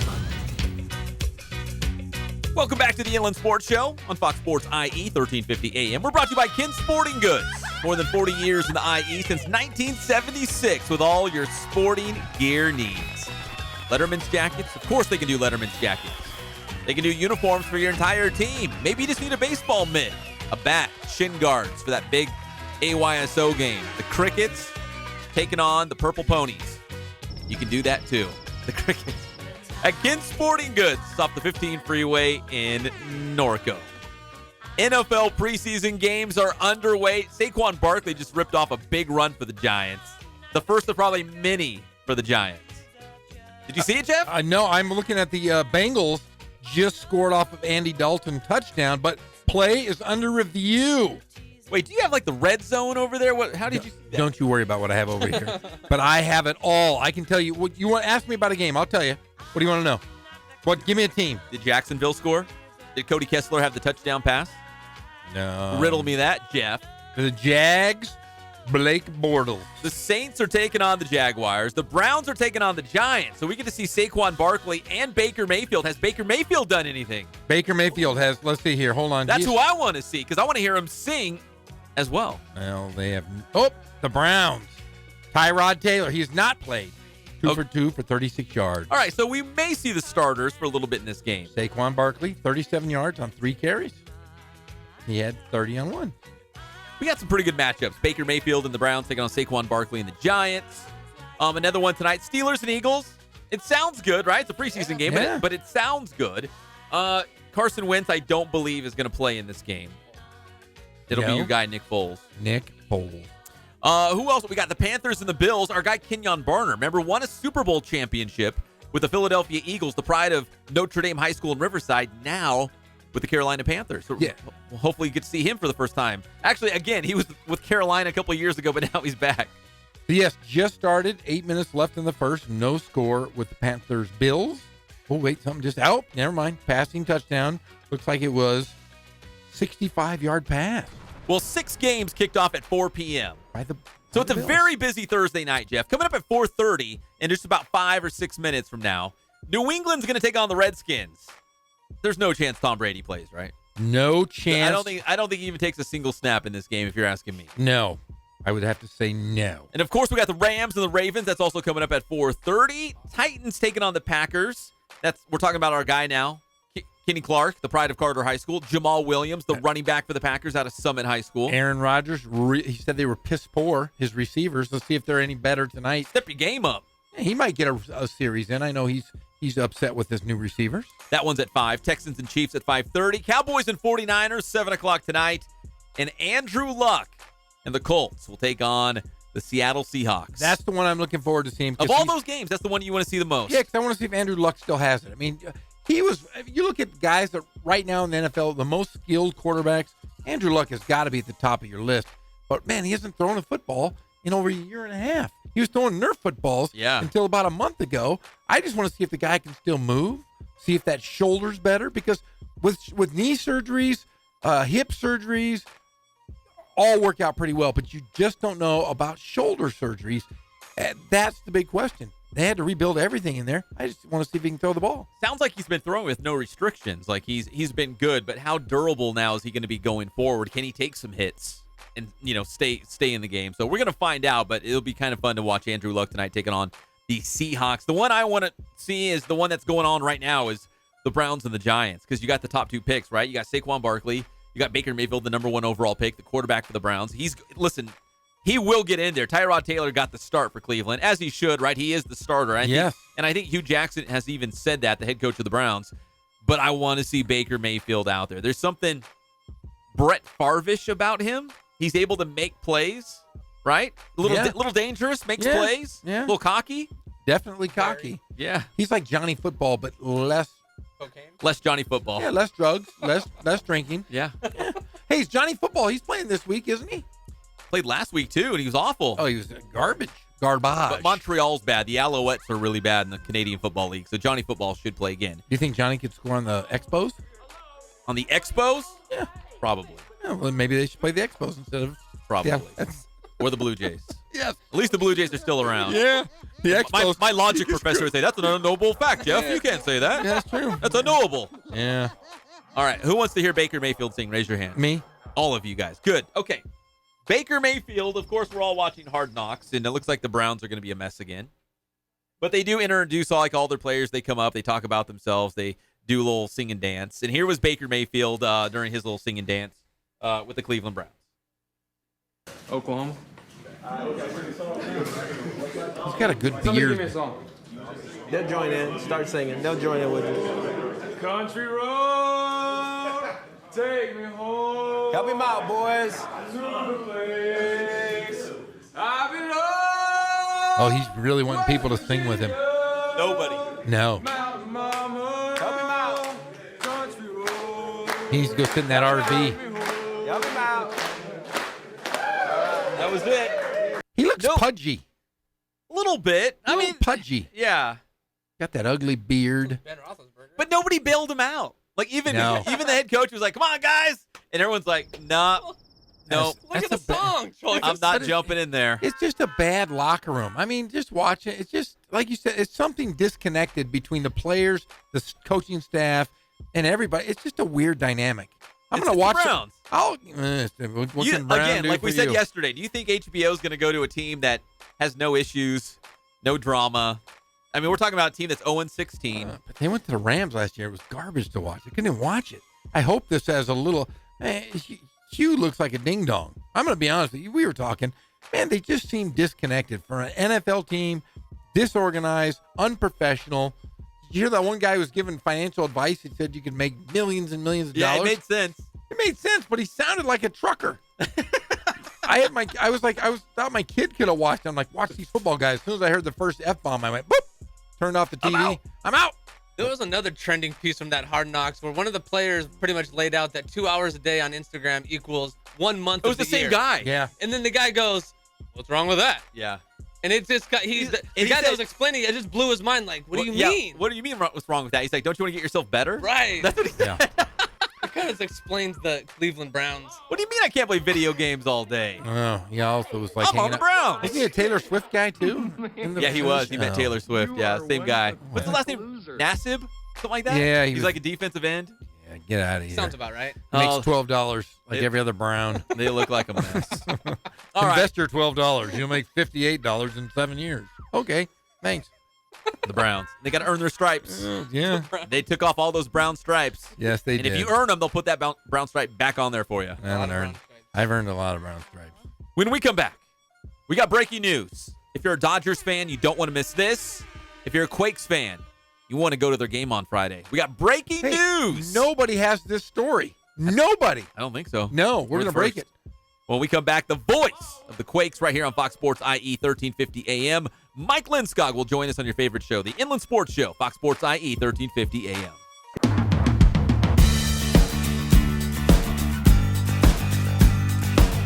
We're small, family-owned, strive for quality pre-owned vehicles. We're not a volume dealer, and we take every deal as personal to us.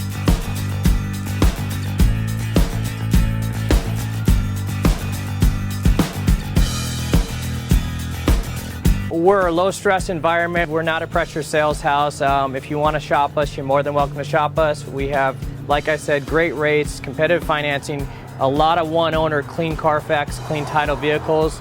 As you see, we have Carfax everywhere. That's most important to us, to educate our customers before they make a purchase.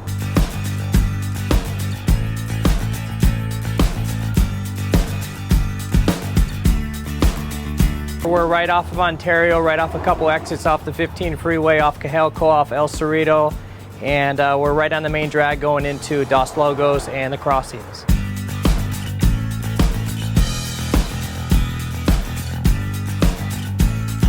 We have great financing, we have great lenders that we're using. We do buy, sell, trade, cash for your car. Whatever we need to do to help accommodate the customer, that's what we're here for.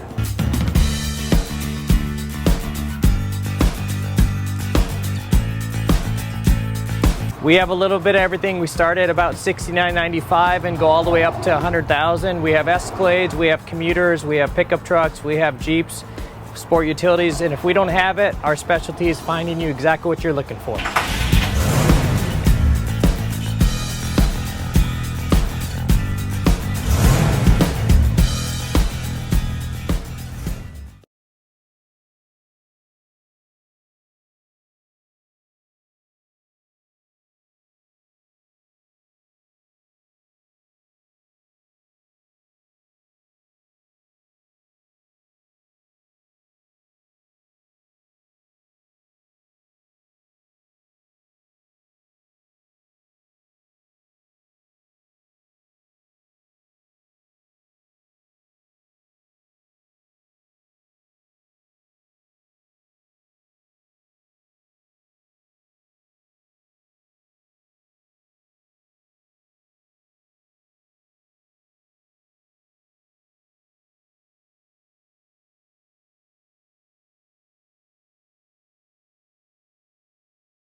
We're a small family-owned, strive for quality pre-owned vehicles. We're not a volume dealer, and we take every deal as personal to us.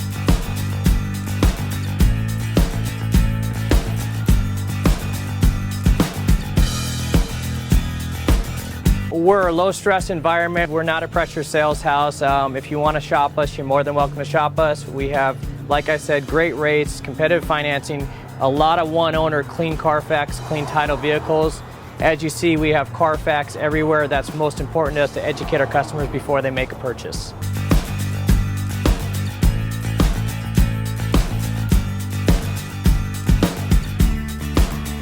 We're right off of Ontario, right off a couple exits off the 15 freeway, off Cajelco, off El Cerrito, and we're right on the main drag going into Dos Logos and the crossings.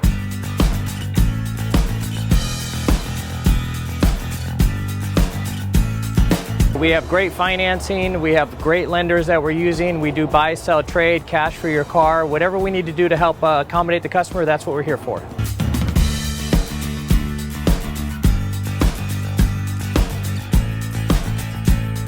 We have a little bit of everything. We start at about $69.95 and go all the way up to $100,000. We have Escalades, we have commuters, we have pickup trucks, we have Jeeps, sport utilities, and if we don't have it, our specialty is finding you exactly what you're looking for.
And Jeff Gorham.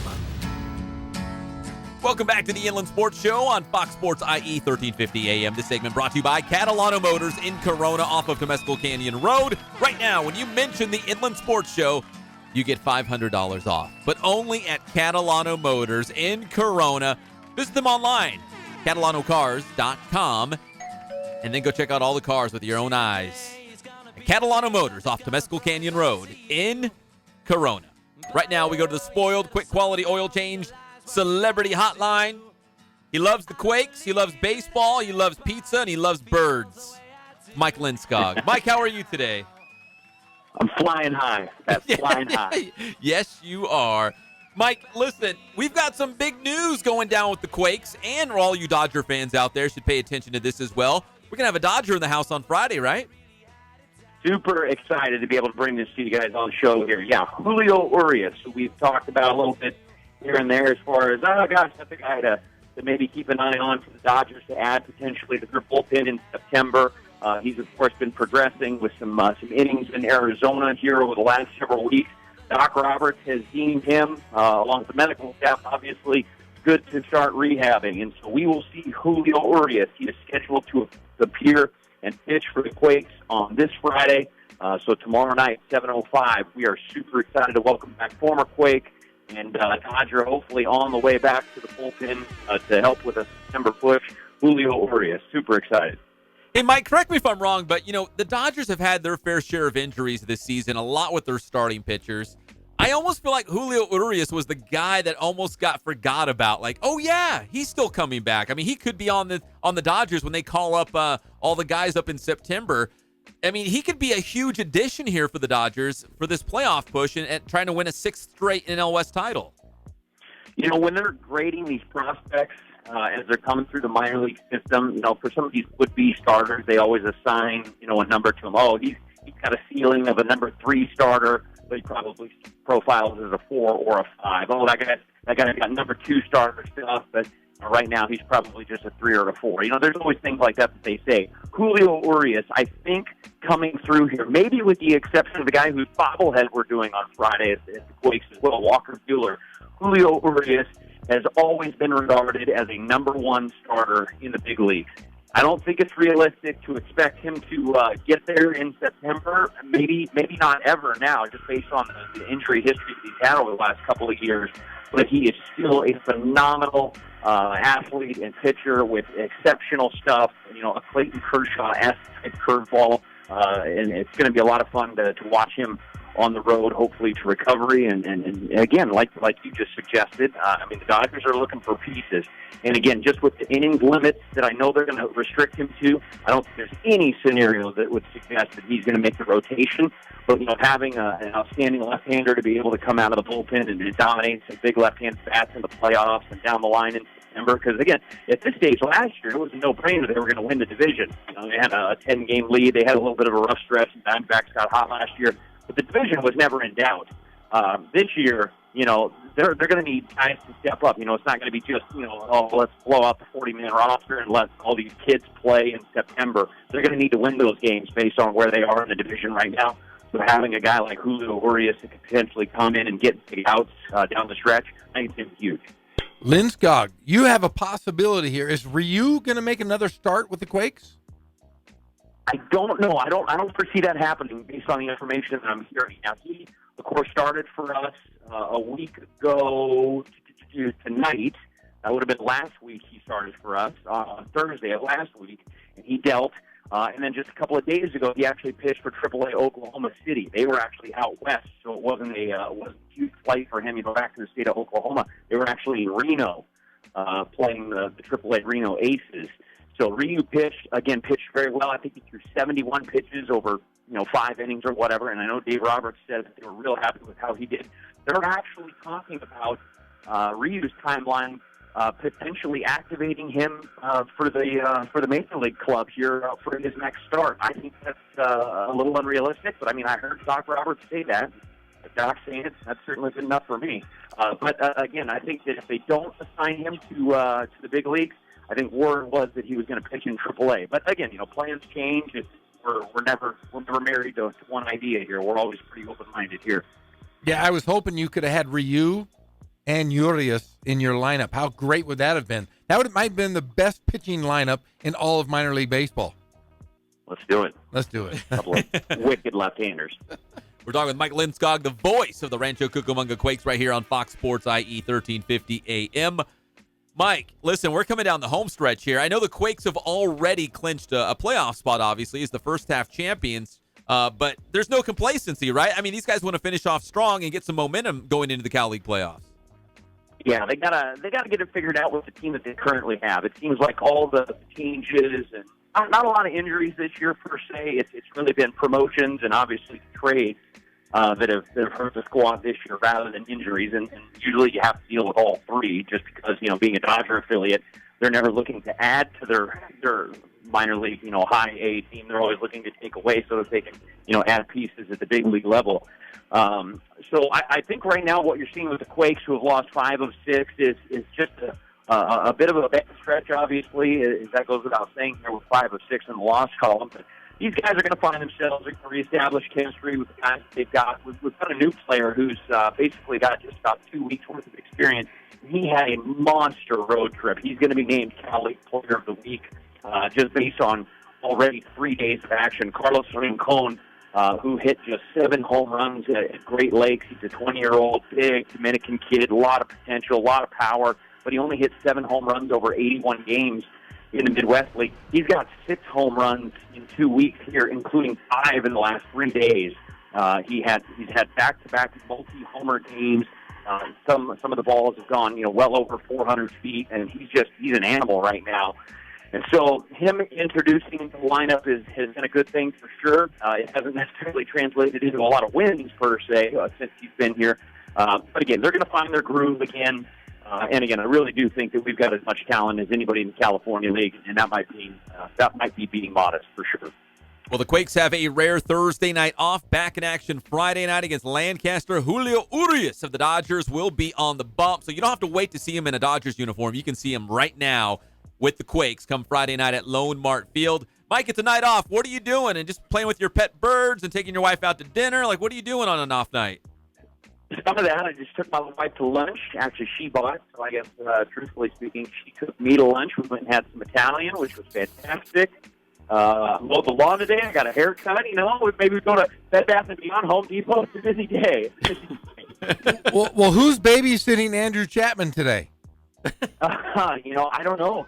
Does he need? Do I need to fill out the paperwork to make sure he gets appropriate attention on the day off? Wait, he's old enough to care for himself, but if he has form, I know that he feels otherwise. Wait, so Mike, you don't have parental rights over Andrew when he's down here with the Quakes? Well, just when I work. Well, he's no doubt. I got him prepping the game notes for tomorrow night's game. I'm sure he's doing fine quality research on Julio Urias for his start tomorrow night at Lone Mart Field. Yeah, so you've locked him up, you put him in a crate, you gave him a bowl of food. I'm sure he's doing well.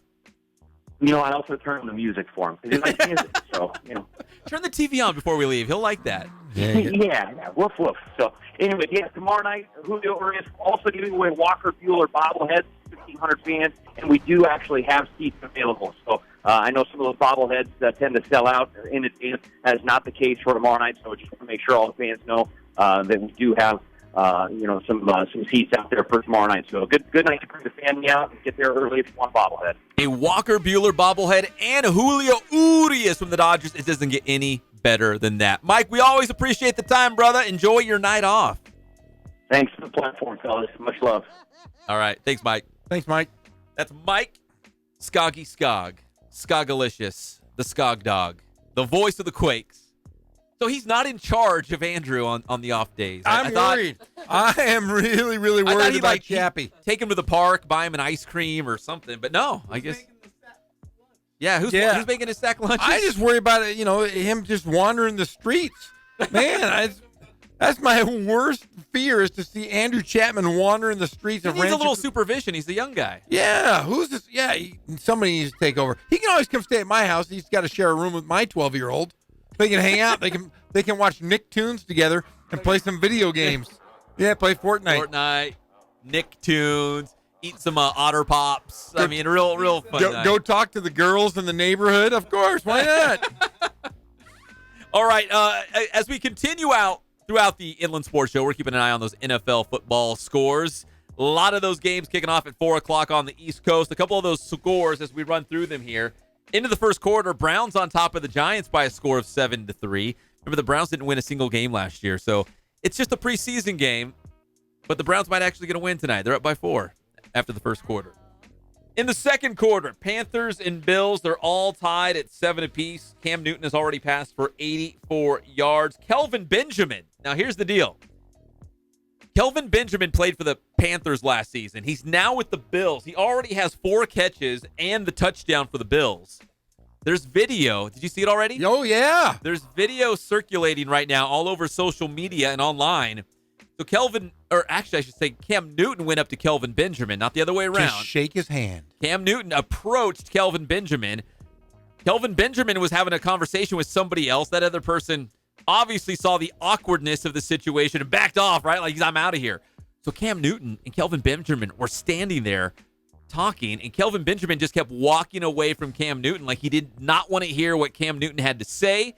He didn't want to shake his hand. He was trying to completely avoid him, and Kelvin Benjamin was the guy criticizing Cam Newton earlier this week for not being a good quarterback in Carolina. Yeah, and Cam Newton, he fights with kids. We've seen him fight at his own camp. The kids said something about it. Kids were calling him out. Oh, yeah. Little kids. Yeah, Cam Newton, just grow up, my man. Somebody used to, people talk about me all the time. I turn the other cheek. Is that what you're supposed to do? Yeah, you're supposed to. Or you punch him, and I didn't see either one of those guys punch. Just relax there, Cam Newton. Again, Kelvin Benjamin, man, you threw him under the bus, but he did get a touchdown. But you better perform, Kelvin, or guess what? You're going to be out the door, and you're going to always be known as the guy that talks smack to a superstar. You know what? I'm kind of with Cam on this one. Because Me too, and I'm not a Cam guy. I'm not either, but like Kelvin Benjamin probably should have just kept his mouth shut, right? Yes. Like, it's over. He's already on the Bills. He's gone. He has left Carolina. Like, why speak up about it now? Just let it go. Yeah, he's playing with Peterman now. Nathan Peterman. Is that the QB? A QB for Buffalo. Is that who started the game? Yeah. No, Josh Allen did not start. No, 9 of 10, 119 yards and 1 touchdown. Oh, wait, hold on. Nathan Peterman. Read those stats again. 9 of 10, 119 yards and a touchdown. Peterman. Well, then. Jay Peterman. No, actually, it's Nate Peterman. But that's a great start. That's a great start. Josh Allen, the first-round pick, will play quarterback for the Bills at some point in this game. He has to. Andy Dalton has 2 touchdowns. He is 6 of 8 for 103 yards, and they're 14-7 over Trubisky and the Bears. Oh, the Bears are playing right now. The Bears. Kylie Fitz. Couple other scores. Buccaneers on top of the Dolphins, 6-3. They've just entered the second quarter there. Steelers on top of the Eagles by a score of 7-zip. Let's see. Like you said, Bengals up 14-7 on the Bears after those Andy Dalton touchdown passes. We'll keep an eye on Kylie Fitz in that one for the Chicago Bears. Juju Smith with a touchdown. For the Steelers in that one, right? Yep. But against the Eagles as we go back to the other one. Yeah. Juju Smith with a touchdown catch. The Jaguars on top of the Saints 10-3. Now, that's a game I'm kind of interested in for the simple fact that I'm a Cody Kessler fan. Cody Kessler's now the backup quarterback in Jacksonville. He got out of Cleveland. That's probably the best thing he could have ever done. Yes. He might actually be better than Blake Bortles. I'm just saying, if he gets a chance. But Blake Bortles is the starter in Jacksonville for now. Cody Kessler's 5 of 6 for 42 yards. See? Yeah, there you go. Efficient, right? Very efficient. Not eye-popping numbers, but very efficient for the former USC quarterback. In the first quarter right now, Redskins and Patriots. No score in that one. Your guy Brian Hoyer got the start. Not Giselle Bündchen's husband, Tom Brady. Brady's not going to play. The Ravens, for all you Rams fans out there, the Ravens have struck first. The Ravens lead the Rams 7-zip in the first quarter against the Rams. And your boy Joe Flacco, Cool Joe, got the start for Baltimore. 71 yards through the air and a touchdown as he torched that Rams defense. Michael Crabtree going at his old nemesis today. Did he have the touchdown? No, but he has 30 yards on 1 reception. So a very busy day in the NFL as preseason games are now in full swing. We got a couple of late games. We got a couple games kicking off at 5 o'clock, but it's basically a full slate of NFL. There's a couple games on Friday and then again a couple games on Saturday as we go through the games. Jeff, we talked about wanting to see Baker Mayfield for the very first time in a real game. He has not checked in, right? Not yet. We're in the second quarter. We haven't seen him yet. Josh Allen, the quarterback for the Bills, didn't get the start, but we're going to see him as well. Baker Mayfield has just checked in the game. He's 0 for 1. So he's in his first action with the Cleveland Browns. First action with the Cleveland Browns. Right now he's in the game. Because Tyrod Taylor, listen, he is the starting quarterback for the Cleveland Browns. But when you draft a guy number 1 overall, he's not a safety net. It's like, okay, well, he's going to be a good backup. No, you bring this guy in because you're expecting him to be the franchise quarterback for a long, long time. He's going to get his shot. Now, does he take the starting job away this year from Tyrod Taylor? I don't know if that's the case. They're virtually the same. Maybe. They're virtually the same kind of guy if you think about it. Tyrod Taylor, though, 5 for 5 tonight and 99 yards. Very good start for him. Great start. 19, almost 20 yards a pass. So good job. Think about it. We've seen similar situations where Tom Brady was the understudy to Drew Bledsoe. Aaron Rodgers was the understudy to Brett Favre. Now, I'm not saying Tyrod Taylor is like one of these big-time quarterbacks, but he's a bona fide NFL starter, right? Yes. So you're in good hands. If you're the Cleveland Browns, you're in good hands. Listen, Tyrod Taylor knows how to win. He's a very capable NFL quarterback. But Baker Mayfield's your future. And at some point, when you turn that page and start focusing for the future, now, let's say Tyrod Taylor's the starting quarterback and the Browns actually win a couple games fast, that's going to delay the start of Baker Mayfield's career as the starting quarterback for the Browns. But if if the Browns limp out to a slow start, and if you watch Hard Knocks, I wouldn't be surprised. It just looks like a lot of dysfunction. Then maybe you do turn to Baker Mayfield quickly. Hey, Baker Mayfield, 26-yard pass completion, 1 for 2. So Baker Mayfield making his debut tonight. The other games, again, that we're keeping an eye on, the Panthers and the Bills, that trauma between Cam Newton and Kelvin Benjamin. The Steelers and the Eagles, Juju Smith-Schuster with a touchdown catch there for the Pittsburgh Steelers. He's really good. Him and Antonio Brown, you throw in Le'Veon Bell, Big Ben. You could make a case that Pittsburgh has the best offense right now in the NFL. Could you? You could make a case. Yeah, I mean, when you talk, because they call them the triplets, right? When you talk about a receiver, running back, quarterback duo, I think we've talked about this before. It would be hard pressed to find a better triplet. And if you throw in, Juju Smith-Schuster between Big Ben, Le'Veon Bell, and Antonio Brown, and Juju, that is a triple-headed monster. That's a pretty good team, right? Because think of the Rams: Jared Goff, Todd Gurley, Brandon Cooks. Pretty good too. Is it better than Pittsburgh? Well, you have Ben Roethlisberger, who is a proven commodity. Jared Goff, hey, he had a great second year in the league, but he's yet to play his junior season. We're going to see if he can continue to throw the ball all over the field again with this great Rams offense by Sean McVay. Todd Gurley's an MVP candidate, so when you have a strong running game, obviously it's going to help the quarterback and free up that passing game a little bit. Now the defense is going to be really strong, although the Rams already just gave up a touchdown to the Baltimore Ravens. I'd like to dig through that box score and see how many of those, again, frontline, big-time starting players actually played on that series that Baltimore scored on the Rams. But the Ravens are up right now by a score of 7-0 on your LA Rams in their first preseason game of the year. Yeah, the Rams, but they're none of their studs are playing, none of their defensive front are playing, so. Yeah, the Rams are really. So they're not playing? They're not playing. Ndamukong Suh's not playing? They're not. Peters, Talib? They are not playing.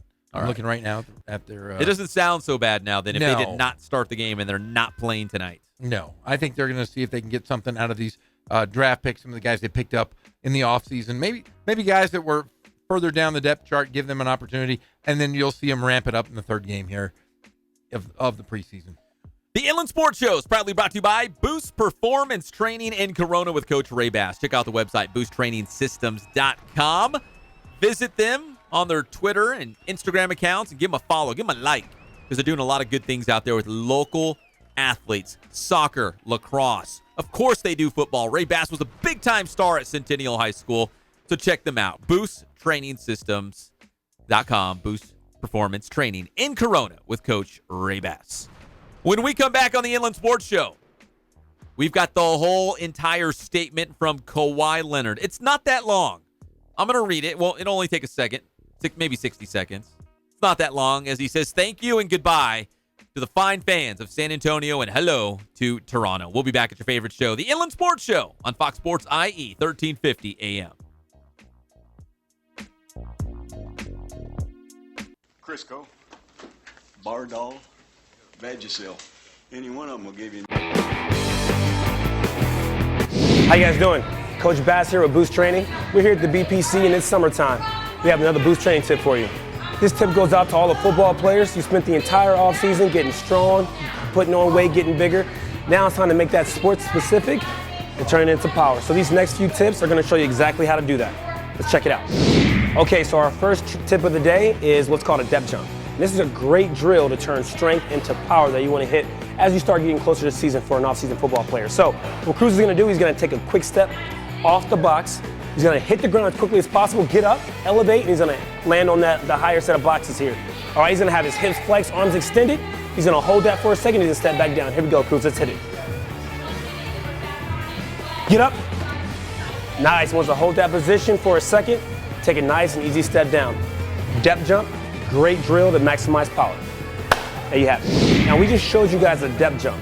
Now, one of the things that you can do to progress that and really take it to the next level, you can either elevate the 18-inch box here, all right, or we can elevate the landing box, all right? And remember, the goal here is to minimize ground contact and have a great counter movement, meaning when we hit the ground, we want to bring our arms through, all right? So just one of the things that you can do to make this more difficult and to maximize all those power gains.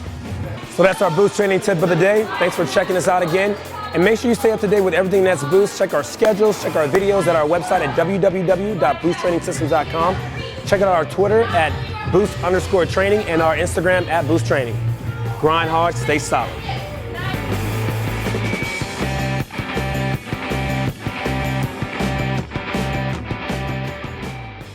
On one stage. Hosted by Ryan Seacrest, September 21st and 22nd at T-Mobile Arena in Las Vegas. Get rewarded with Snapshot from Progressive. It's simple. Plug in Snapshot, drive, and earn discounts for safe driving. Save more at Progressive.com or call 1-800-PROGRESSIVE. Believe it or not, that is the biggest thing for customers on an The oil Inland change. Empire's home for all things IE just got even better. Introducing the award-winning Inland Sports Show with Pep Fernandez and Jeff Gorham. Weekdays 3 to 6 p.m. Your local sports leader in the Inland Empire. Fox Sports IE 1350. It takes 12 years to create a graduate. It takes about the same time to create a dropout. And at the end of the day, the difference between a child becoming one or the other could be you. So United Way is asking you to make a pledge. Tutor a child who needs help. Mentor a kid who needs someone on their side. Volunteer to read to children. Because when a child advances, we all advance. Be a reader, tutor or mentor. Give, advocate, volunteer. Live United. Take the pledge now at liveunited.org. Brought to you by United Way and the Ad Council. Severe flooding from recent hurricanes and other storms has left hundreds of thousands of cars, trucks, and other vehicles unsafe to drive. But far too many of these flooded vehicles will end up back on car lots or up for sale online with no...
Welcome back to the Inland Sports Show on Fox Sports IE 1350 AM. I've never wanted to see a replay more than this one. Baker Mayfield has just thrown his first NFL touchdown. I missed it. We've got the game on in the studio. I missed it. But they're going to what? For the two-point conversion, it looks like. Baker Mayfield, two-point conversion lined up on the 2. Back in the shotgun. One to his left, 2 to his right. Throws the quick slant. It's dropped. So it's what, 13? I can't see it. 13-3 against the Giants. Browns are on top. Where's the replay guy? Here it comes. Local ABC affiliate in Cleveland. Here it is. Got some time. That was a good pass. Baker Mayfield. Hey, Baker Mayfield, 3 for 7, 57 yards. What touchdown? Yeah, but see, that touchdown. Kono had been watching the game. He said some of those passes, 3 of 7, right? But some of those passes were dropped. Well, they do play for the Browns. They are the Browns. They have not won. Hey, this could be a victory, though. Did they win any preseason games? That's what I want to look Will you look it up? I don't know if they won any preseason games last year. They probably did. The preseason. Yeah, but man. It's their Super Bowl, the preseason, right? Eli Manning played his first series. He was 4 for 7 in that one series. No touchdowns, 26 yards. Eli Manning played in that game? Yes. Eli Manning. Now Davis Webb is in for. Is he the backup? He is the backup. He is the Cal Bear, right? Cal Golden Bear quarterback. Yes, he is. So Eli Manning getting another shot. Remember, the Giants pulled him out of the lineup last year. They did. For Geno Smith at the end, remember? Yes, that's right. Like, why would you do that? And they snapped his consecutive start streak. Remember that? Yeah, and they used him as the scapegoat, and then the coach got fired. And then, of course, Eli Manning's back. That was a mess. The whole thing was a mess. The Inland Sports Show, this segment brought to you by Spoiled. Quick quality oil change. You can spoil yourself in your car. Get your oil change. You know you got to do it. Might as well make it a good experience. At Spoiled. Quick quality oil change. Off the 215 freeway. Just get off on Alessandro Boulevard. It's right there. You will never regret it. You'll feel so much better about your life and going into the weekend knowing you got your oil changed at Spoiled. All right, Jeff, we will talk a lot more about the NFL preseason games taking place right now, the scores, who's doing what. We still got about a good 50 minutes here on the Inland Sports Show, but we got to circle back and talk about Kawhi Leonard. He finally issued a statement about leaving San Antonio, and it wasn't really like, here's why I had to get out. Here was the drama with the Spurs. It wasn't really throwing anyone under the bus. It was actually a really classy move by Kawhi Leonard. It was? It was, because Kawhi was never the guy that was going to have a huge press conference. It wasn't going to be broadcasted live on TV and radio all over the places. He wasn't going to have all these TV cameras in his face. That's not him anyways, period. That's not him. So the most Kawhi thing that you could do is simply write a letter and turn the letter over to, as they say, Twitter. Twitter, do your thing, right? The Twitter sphere. And Twitter took over, right? Everyone shared it. Everyone has read it. It's all over the websites. It's everywhere now. Kawhi did not have to answer questions. He was never interviewed. Still hasn't been interviewed. Even when the Raptors brought him up to Toronto, he wasn't interviewed. He didn't have to talk to anybody. He simply came up with a letter and made it public. Didn't bash anybody. Didn't expose all the drama behind the scenes between he and the Spurs and his uncle and the doctors and whoever else was involved. None of it. Real classy move by Kawhi Leonard. I know sometimes we say a lot of things with sarcasm on the show, but I'm being honest. It was a real classy move by Kawhi, because that's what he does. He was never going to come out and do a big press conference or a big interview. This was the best way he could have handled it. Yeah, and you got to think, he was probably the most polarizing NBA player. Let's talk 12 months ago. Would anybody have said anything disparaging against Kawhi Leonard? No. Everybody loved him. Yes. But time has changed, and I think it's a one-sided relationship. I don't think the fans of San Antonio are ever going to be very grateful to have Kawhi Leonard back in the building when they play. But like you said, for the amount that Kawhi Leonard says, this is probably an apropos goodbye. So we talked about the fact that LeBron James and the Lakers are going back to Cleveland on November 21st. And you think it'll be a standing O. The crowd's going to love him in Cleveland when he comes back. What do you think that reception is going to be for Kawhi Leonard, the pride of King High School, when he goes back to San Antonio? I think it's going to be contentious. I think he's going to be booed. every single time he touches the ball. It's going to be reminiscent of when Kobe Bryant used to play in Denver. Remember, anytime he touched the ball, it's just going to be a smattering of boos. He's not one to he doesn't tweet. His sister runs his Instagram account. In fact, he hasn't tweeted in 3 years. And when he did, it wasn't like a real tweet. It was like product endorsement or something like that. Like, go eat at this restaurant or go do this. Yeah, and you look at him, and he doesn't interact with fans. He doesn't try to boost his brand. Kawhi was the guy in San Antonio that didn't need to do those things, and he was so beloved. But now, that the brand, the Jordan brand, has decided to cut his contract. He's got to really make himself better in the eyes of fans. He's got to do something to fix this image. I don't know if you get rid of your uncle. It's tough to do when your family's in charge of your empire. But man, I think it's a sad situation because I think Kawhi Leonard is misunderstood. I think he's a good guy, but I think he's got bad advice. And this might be the best way for him to say goodbye to San Antonio. Now, we have not seen the complete Raptors schedule, right? No. They have not been released. So we don't know when Toronto will play in San Antonio because it will happen once, right? Yes. Throughout the season. But Twice, actually. But we don't know. But we don't know exactly when. We don't know the date on that.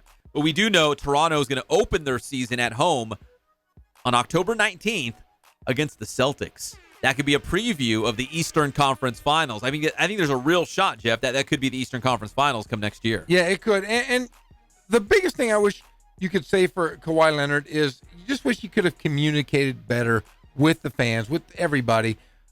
He's going to be great. I tell you what, if he's the half the player he was 2 years ago, Toronto might be the missing piece.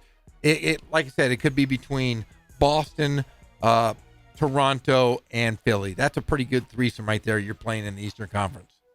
All right, so here's the statement from Kawhi Leonard. Here is the actual letter that he made public today to let everyone know, basically, thank you. You're going to see the common theme is thank you.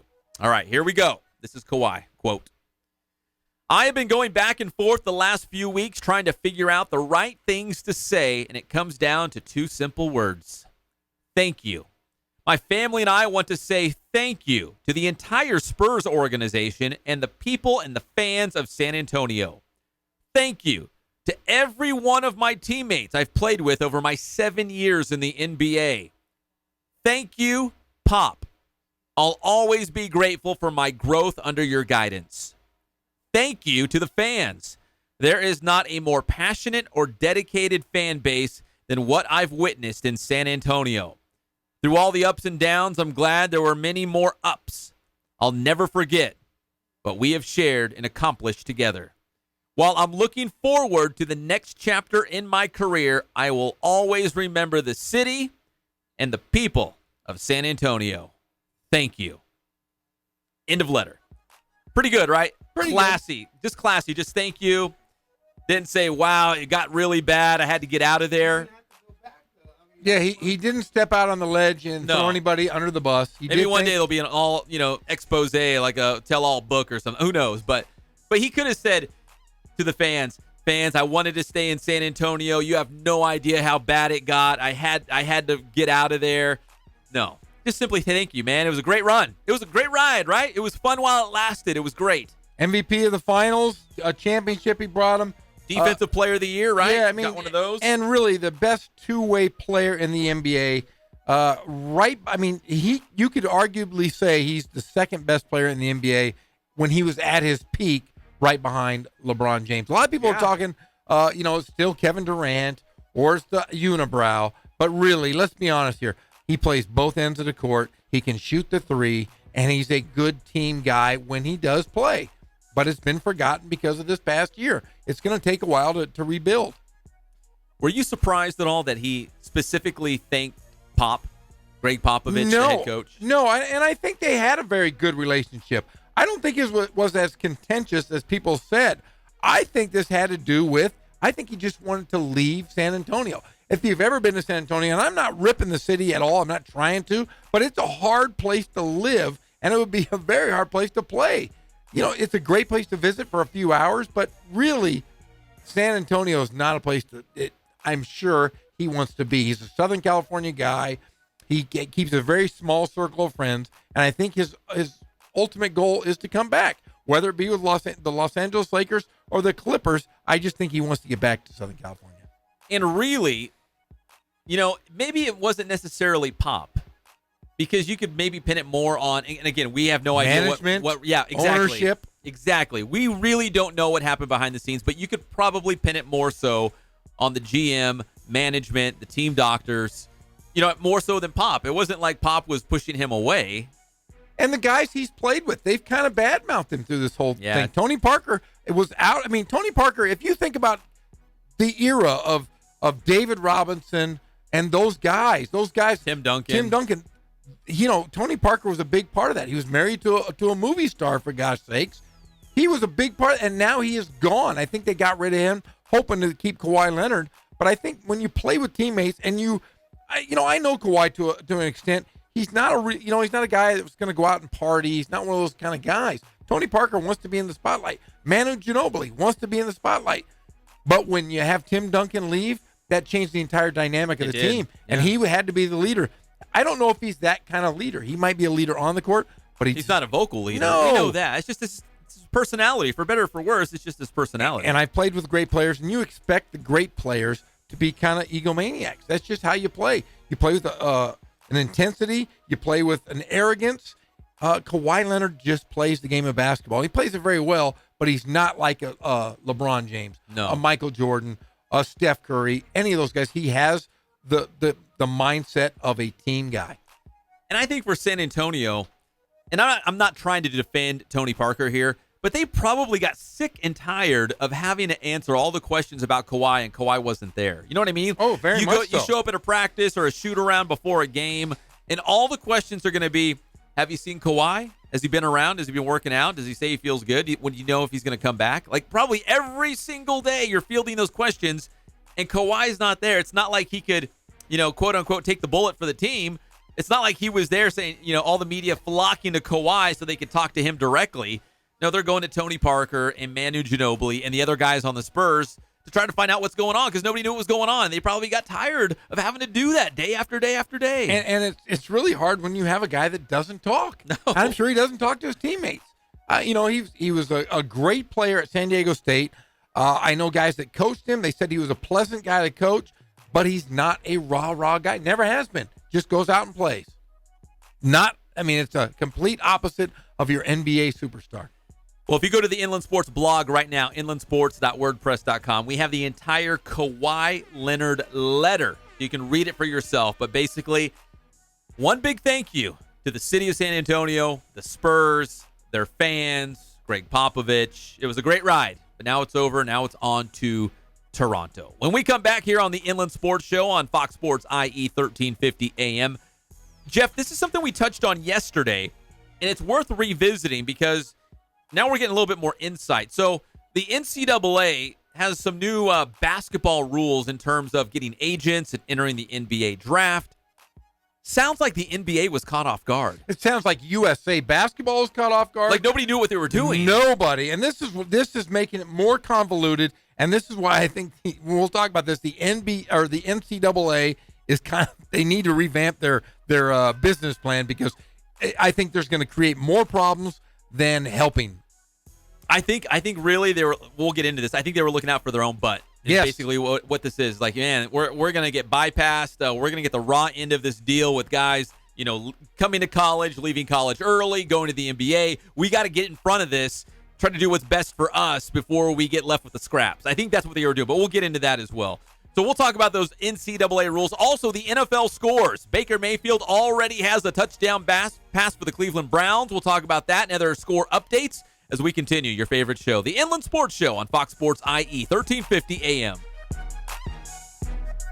Do you think people...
How you guys doing? Coach Bass here. We're back at the BPC continuing our series on building power. Today we're going to demonstrate a speed squat, and there's 3 aspects of this. There's a slow eccentric, an isometric, and a fast concentric. Now, concentric is going on the way up, and it's got to be fast and explosive as possible. So what Zach's going to do, he's going to get under the bar. All right, those thumbs around Zach. All right, he's going to go ahead and lift off. He's going to give me a 2-1-X tempo. He's going to go down slow, pause, then fast up. Good. What I'm really looking for here is bar speed. All right, that pause. And like I said, we're working 3 different elements of strength, right? We got that slow eccentric on the way down, that pause, and then fast up. This is a great drill to turn all that strength gaining the off-season of power. So like I said, this is a great drill that actually works on 3 different aspects of strength. All right, we got that slow eccentric going down. We got that isometric pause, that fast concentric going up. So while it maximizes power, we're still hitting 3 different elements of strength. We do it right here at Boost. Today's tip is all about the speed squat, and what I want to talk about is how we progress this exercise here at Boost. So we showed you guys a 2-1-X tempo that was going down for 2 seconds, pause 1, and then that fast concentric coming up. So what we'll do is over time, we'll play with the tempos a little bit, and we'll go from a 2-1-X to a 1-1-X tempo, going down 1 second, pausing for 1 second, coming up, or we'll go with an X1-X tempo with a quick eccentric, isometric contraction, and then we'll come up with the fast concentric. So a lot of different ways that we like to progress our athletes. Building strong and powerful athletes is what we do right here at Boost. Grind hard, stay solid.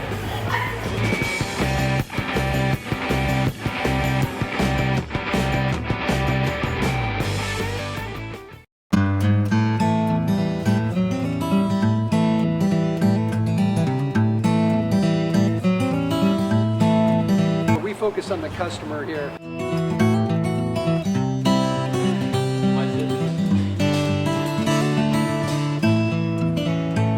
Believe it or not, that is the biggest thing for customers on an oil change. They just want the convenience of coming in, driving in, getting it done, and driving out.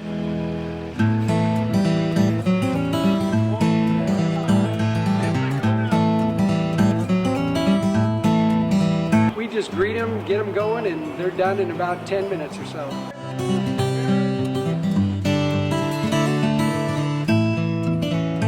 We don't push any sales on them. We do the oil change, and I think that's what sets us apart is our customer service.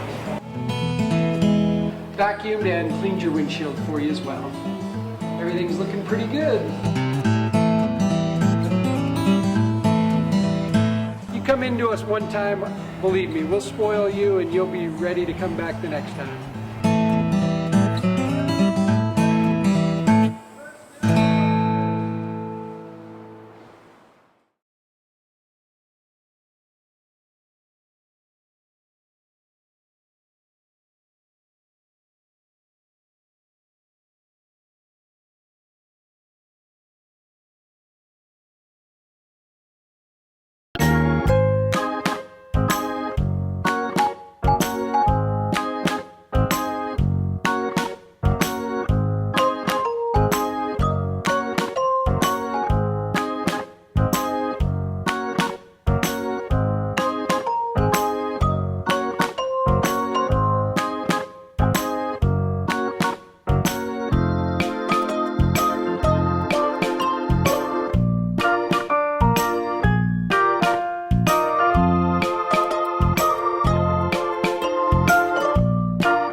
And Jeff Gorham. Who's this? Come on, Jeff. $1,000. Guess this song. I have not Menudo. No, Robbie Rosa. Right, man. Hey, he was the singer of Menudo. Did you know that? No. You knew that, right? Robbie Rosa was a big time singer of Menudo. I think it's a woman. What? Is it a woman or a kid? I can't hear it. Is it Who is that? Do you know who it is, Greg? Who is it? Oh, it's Selena. Selena, the singer, the one that was no longer with us? No longer with us. That's a sad story. She's a legend. Oh, she is a legend. All right, these NFL scores are trickling in for the preseason. They're getting real juicy now as we go into halftime. We're going to get to those and the wacky basketball rule for college hoopsters going to the NBA. We'll talk about that next, too. It's all brought to you by Ken Sporting Goods. More than 40 years in the IE since 1976 with all your sporting gear needs. Of course, they can do Letterman's jackets. So if you got a bunch of all-league and all-CIF patches and you want to look cool rolling around the IE, you go to Ken Sporting Goods. Maybe you just need uniforms for your team or a baseball bat, cleats. They can do that, too. Everything is at Ken Sporting Goods. That's kensportinggoods.com. You can visit them online or just go in there in person. All the big names in the IE have gone to Ken Sporting Goods. It's right there off the 15 freeway in Norco, right off Hamner. Jeff, you've been there. I've been there. All the big names have been there. I have been there for my entire life, my friend. I used never left. Never. I've been there a million times. I love Ken's. All right, so yesterday we had the breaking news that college basketball was really trying to get in front of, this one-and-done rule or high school kids going straight to the NBA. They changed the rule that college basketball players could get agents. These agents had to be basically verified, certified by the NCAA, approved. But they could get agents, and they could enter the NBA draft. And if they weren't selected, they weren't stuck as a quote-unquote professional. They could go back to school still. They could keep their amateur status. It sounds good for college basketball because now they've got nothing to lose, right? They're not. If you have a player, now listen, the big players, the Marvin Bagleys of the world, they're not going to stay more than 1 year, what the current rule is, right? They're going to leave college basketball and go to the NBA anyways. But there's a whole slew of guys that are really on the bubble or on the cusp. And even if they get drafted or maybe they don't get drafted, they're not a surefire to make the NBA anyways. No. College basketball probably thought, you know what? We could keep a lot of these guys. You know how fun these college basketball teams would be and how March Madness would be to get some of these star players back for another season? That's only good for college basketball. It's good for TV ratings. It's great for the games. For the brand. You can have some big names come back. I think they were doing this to stay in front of guys leaving college early, protecting their own butts. But now the NBA got wind of it, USA Basketball, and it sounds like, Jeff, they had no idea. Wouldn't you think that if you're going to do something like this, you would want everyone in your little basketball world to kind of be on the same page? Yeah, you would think. And, it's kind of the basketball's black market. Remember the big situation that came out this year with the shoe companies, and there was going to be a lot of heads to roll. Everybody was supposedly going to go down in this big NCAA investigation. And I'll tell you what, I think this takes the black mark off of that black market in college basketball, and I think it's shedding that light, and it's just moving it over to the USA Basketball and the NBA. I think it's a bad move for one reason. You're not on the same page with these two other organizations. USA Basketball, the NCAA wants USA Basketball to rank college players. When do they have time to do this? Greg Popovich is the head coach of the San Antonio Spurs, and now he's being told he will have to rank college players. Why would they rank them? So that when they're going to the draft, USA Basketball will say, look, these are the best players that we've seen. So they'll tell these college players, hey, you're number 100 on this list. Probably not a good idea for you to go into the draft. So they're going to use these loopholes to help these players make decisions. They're throwing it back to the USA Basketball, back to the NBA, and now they're throwing it to the agents. How convoluted is AAU basketball going to be now? If you're going to see agents on every court, you do now, but now they're going to be able to talk to high school kids that are going into college, because that's what's going to happen. The best players that go to these universities are one and dones. They're going to have agents on them as freshmen in high school. They are going to follow them year to year to year till they get to college, and then it's open season. What do you think the NBA does as a counter move? Do you think they revisit their 1 year in college to the NBA? Do you think kids can come straight from high school? I think eventually, I would say within the next 6 months, you're going to have a rule saying we're going to open it back up. LeBron James, the Kobe Bryants, the Kevin Garnetts, they're not going to go to college. You're going to find, and you're not going to get many. You'll get 2 to 3 maybe a year, but the rest of those guys are going to say, hey, I can play pro basketball. You're going to have an influx of guys that aren't even going to sign at colleges, and then they're going to go put their name in the draft, and they're going to be nowhere to go because they haven't committed to a university, but they've already committed themselves to being professional basketball players. Yeah, so the NBA draft is what, in the middle of June, like end of June? Yeah. So let's say you're a star high school kid, and you don't get drafted in the NBA draft. Do you still have time to go find a college team? No, you don't. That's pretty late in the game, isn't it? Yes, very much so. And how many players will actually benefit from this? Very few. Like I said, 2 or 3 guys that are in a draft that will come straight out of high school. It's really, really going to change college basketball. We've seen the mid majors, the Gonzagas, those guys. They're going to start winning championships. We're not going to see the Kentuckys aren't going to get these great players anymore because these guys have egos. They've been coddled. They're professional athletes while they're in high school. We know that, Pep. And none more they're so. treated like that. Yeah, they're treated like that. None more so than college basketball. It's a big money thing. Everybody recognizes NBA players. Everybody recognizes college players. I can name 10 college players from last year, but you can't do that with college football guys because you don't know their face. But you know the faces of these players. Yeah. And I think it's a bad thing because I don't think very many guys will benefit from this rule. I think we've talked about this before, that this even puts the G League under a magnifying glass because, maybe some of these kids who aren't selected in the NBA draft, maybe they would go to the G League and play as opposed to going the college route, especially if it's too late. If it's the end of June and you think you're a big-time Division I player and you think you should be at UCLA or Duke or North Carolina, and they're sorry. Well, we've got all our scholarships filled. Well, let's think of it this way. If you have a college player, a really good college player, had a great freshman breakout season, he will be able to sign with an agent, right? Yeah. Well, if he goes into the draft and he's undrafted but has to go back into college, he's going to have to terminate that relationship with that agent. You can't be a college player with an agent. No. So that's going to hinder guys. You're going to have agents that are going to want to make a ton of money off you, and they're going to say, hey, look, you don't go back to college.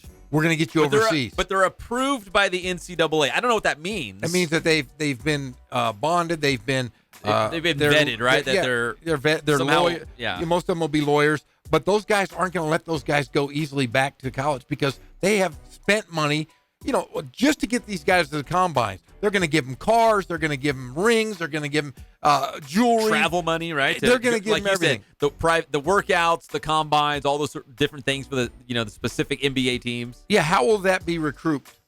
How will that? It just makes the high school AAU waters even dirtier because you're going to have gentleman's agreement. Hey, I will let you represent me before I go to college.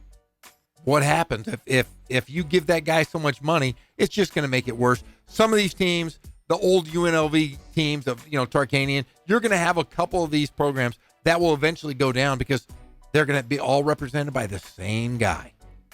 Do you think the NBA should, with college basketball, come up with a system? If the NBA said, you know what, college basketball is our breeding ground. That's where we want the stars to be born. Go to Duke. Go to Carolina, go to UCLA, go to Villanova, become a star, and then come to the NBA.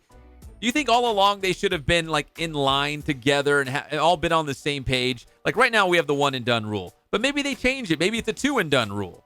So college basketball gets to keep their stars a little bit longer, probably profit off them a little bit longer. That's what it boils down to is money. Right? That's exactly. But they've thrown the buck to the USA basketball, and they want the USA basketball to decide who is elite. Why would they want to do that? Let the NCAA deal with this. Let the basketball coaches, let the scouts, the assistant coaches deal with this. Don't throw it on USA basketball, and don't throw it back on the NBA. They were blindsided by this, and I can understand why they would be upset. It's a very, very convoluted. It's just more so showing that the questionable decisions the NCAA has made over the past few years. The only thing I can think is college basketball somehow sees the writing on the wall, or they have inside information that the NBA is going to do away with their one-and-done rule for college players, and that high school kids could go straight to the pros.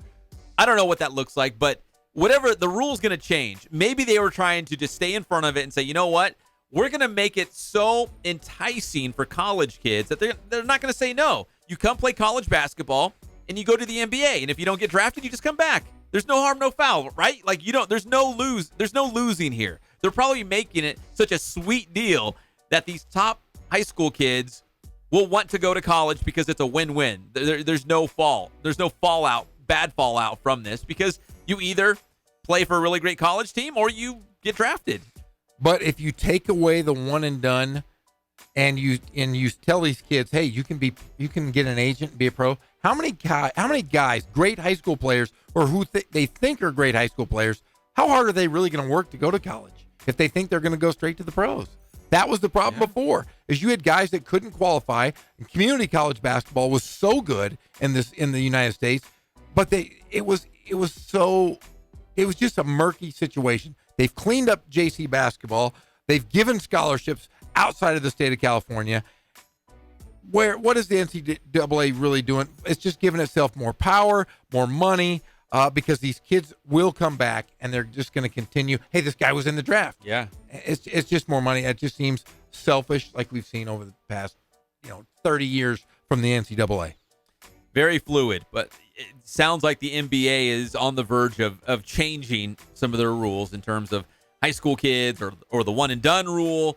Something's going to change, and it looks like college basketball was just trying to beat them to the punch, do something to offset that. There is one positive side, and you can look at it this way. There will be a few kids, and there are probably more than a few, that will go back to the Division I schools, and they will finish their degree, and that is a positive. Maybe it'll give them a wake-up call for these immature kids to say, hey, I'm not ready, and they go back, and maybe they will finish out instead of going all the way, going one more year and done. So positive. The schools could pay for their tuition, fees, and books. All right, we're just about at halftime at a bunch of NFL preseason games. When we come back, we'll run down some of the scores, some of the top performers from the first real official full preseason night of NFL football, including Baker Mayfield in his first NFL touchdown. We'll talk about that. And are the Rams still getting clobbered? I mean, none of their best players are playing, but the Rams are getting hammered, or they were by the Ravens. 17-0. Okay, that's clobbered. Yes, it is. We'll talk about the Rams as well when we come back. It's your favorite show, the Inland Sports Show on Fox Sports IE, 1350 AM.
thank God, first of all. I thank the great people that I've got around me that help support me, the people that work for me. As I started, if it wasn't for the people around me, we probably wouldn't be here right now, but I've got a great staff. I've got great people that do stuff for us outside the store, and we've been very, very fortunate.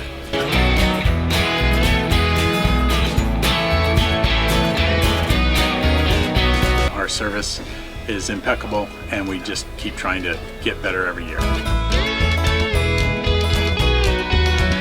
We can do online stuff for your teams, as well as, like I said, the screen printing, the embroidery. We also have 3 women that do extra sewing for us, like tackle tool on uniforms, or the bling or rhinestones for different shirts for the ladies. That's why we have certain racks just for certain schools, and the fun about that is that it turns into other schools that may come in here that aren't as close, that we can do stuff for them as well. We've had very, very good customers throughout the years, and it's just been a blast.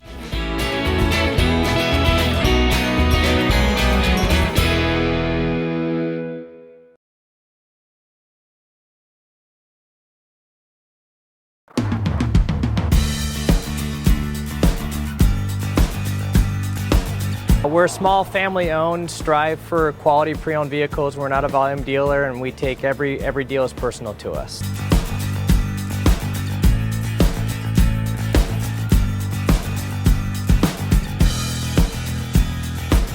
We're a low-stress environment. We're not a pressure sales house. If you want to shop us, you're more than welcome to shop us. We have, like I said, great rates, competitive financing, a lot of one-owner, clean Carfax, clean title vehicles. As you see, we have Carfax everywhere. That's most important to us, to educate our customers before they make a purchase.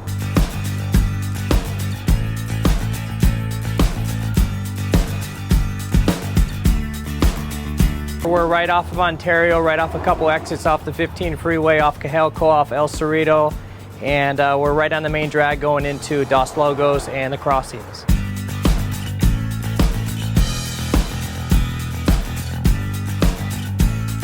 We have great financing, we have great lenders that we're using. We do buy, sell, trade, cash for your car. Whatever we need to do to help accommodate the customer, that's what we're here for.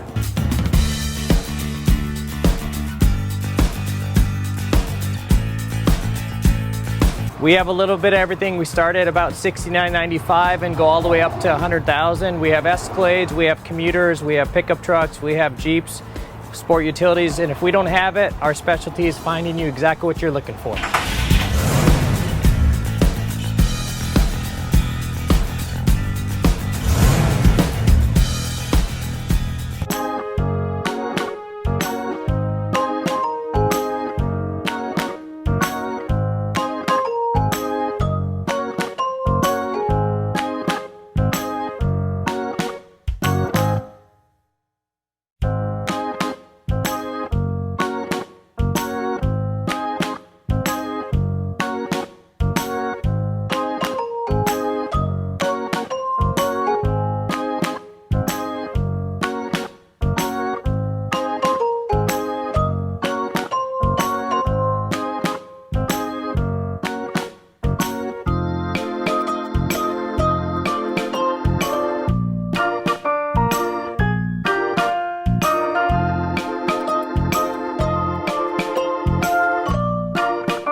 Welcome back to the Inland Sports Show on Fox Sports IE 1350 AM. This segment brought to you by Boost Performance Training with Coach Ray Bass. Athletes of all levels, even the young guys and the young gals, the high school, college, pro athletes. Everyone's going to Boost Performance Training. Follow them on Instagram and Twitter. They got a strength and speed class, and the first one is always free. So no reason to go check it out. You, too, can become explosive and dynamic really fast. The best one on your team. Boost Performance Training with Coach Ray Bass. So, Jeff, obviously all you have to do is walk outside. You know that basically all of Southern California, really all of the state, man, unfortunately there's fires everywhere, wildfires, and it's really affecting the high school football world. I know in the ladder of importance, high school football is not really high up there because there's people, losing their homes, missing loved ones. But we did see a bunch of high school football scrimmages on Twitter being canceled or being postponed. We had the big Colton and JW North. That one has been postponed. They're going to try again tomorrow night. Indian Springs and Eisenhower. That one has been postponed. They might do that one tomorrow night. That one might get called off completely.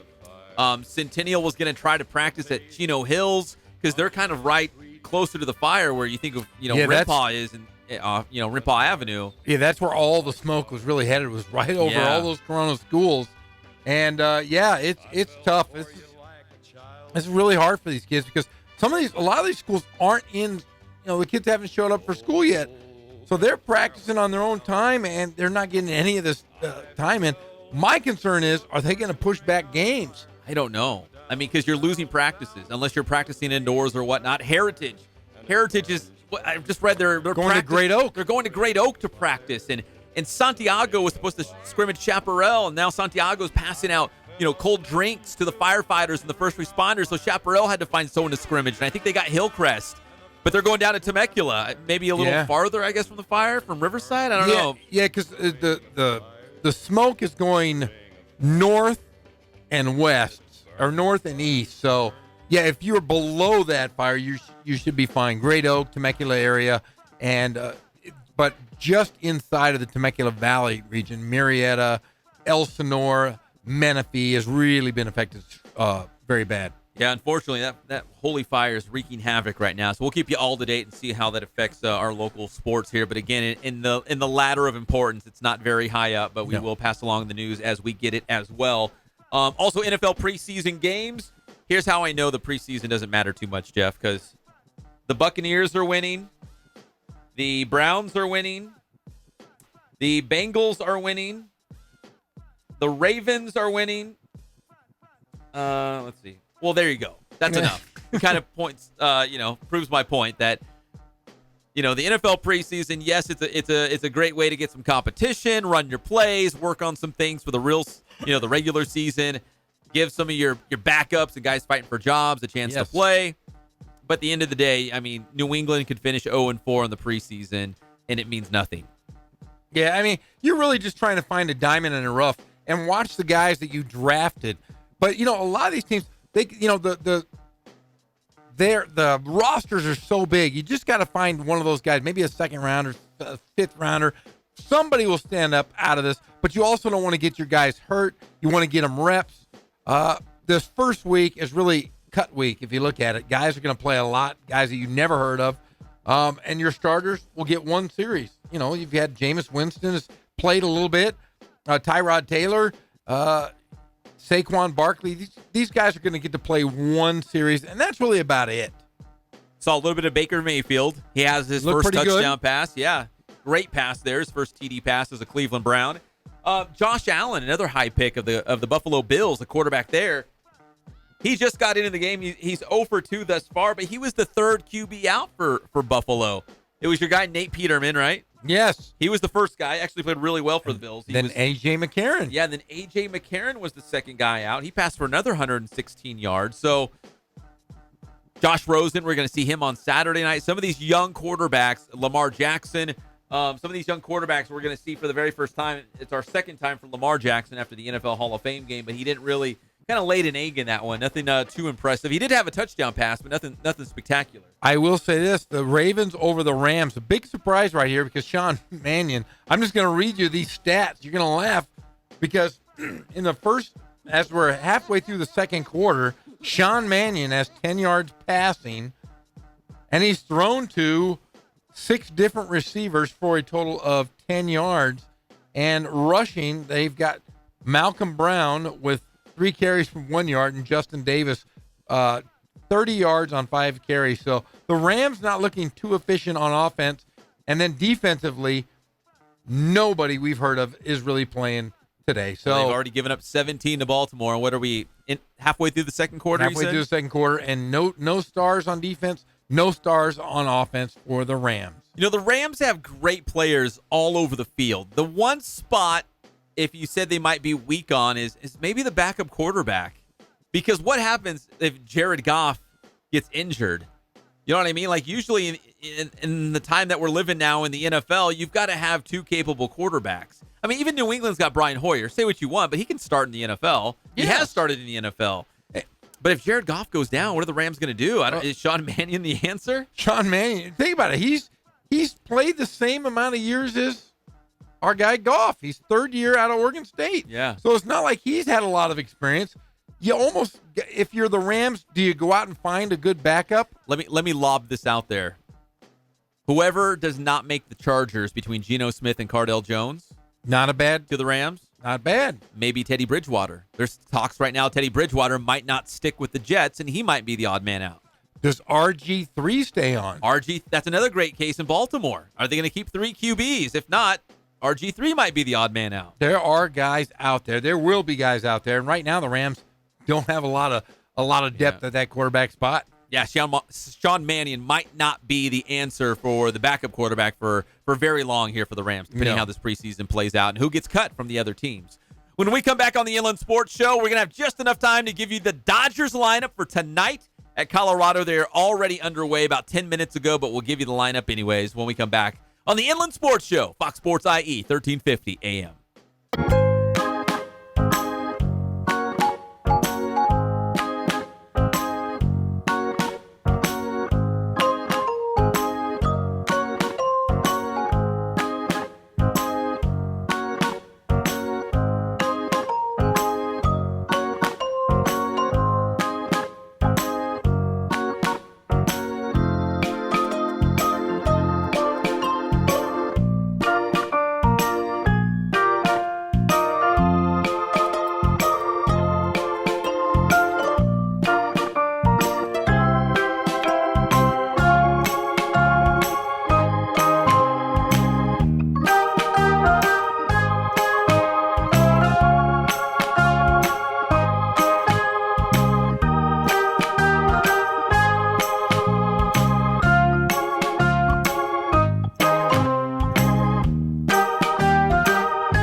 Fox Sports IE 1350 AM KPWK Riverside. Want to hear the most annoying sound in the world?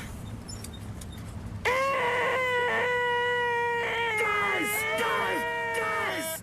Fellas, you think we could listen to the radio or something? We're back to the Inland Sports Show. Here are your hosts, Pep Fernandez and Jeff Corum. It's happening, guys. So the Lakers tweeted out pictures of LeBron practicing at the Lakers facility, wearing the Laker colors, posting up old, I think that's Miles Simon. There it is, Greg Holla. You can vouch for me. He is at the facility? He's there. He's doing his thing, guys. It's happening. He looks real good.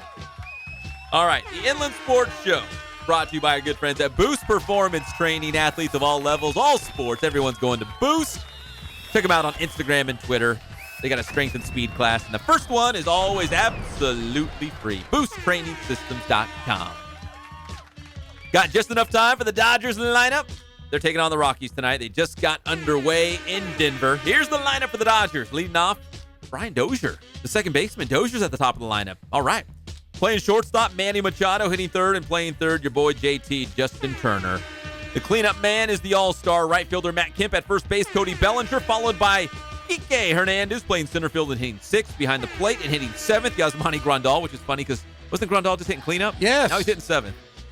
Chris Taylor's back out there in left field, although it's kind of weird. He usually plays center when he's in the outfield. And Ross Stripling, another all-star. He was added to the team. He is on the bump for Los Dodgers tonight against the Rockies. Now, it's a very complicated situation with these fires and local football and scrimmages and practices canceled and moved. Week 0 is a week from tomorrow. We were supposed to be live at a scrimmage tomorrow night to do our show. Yes.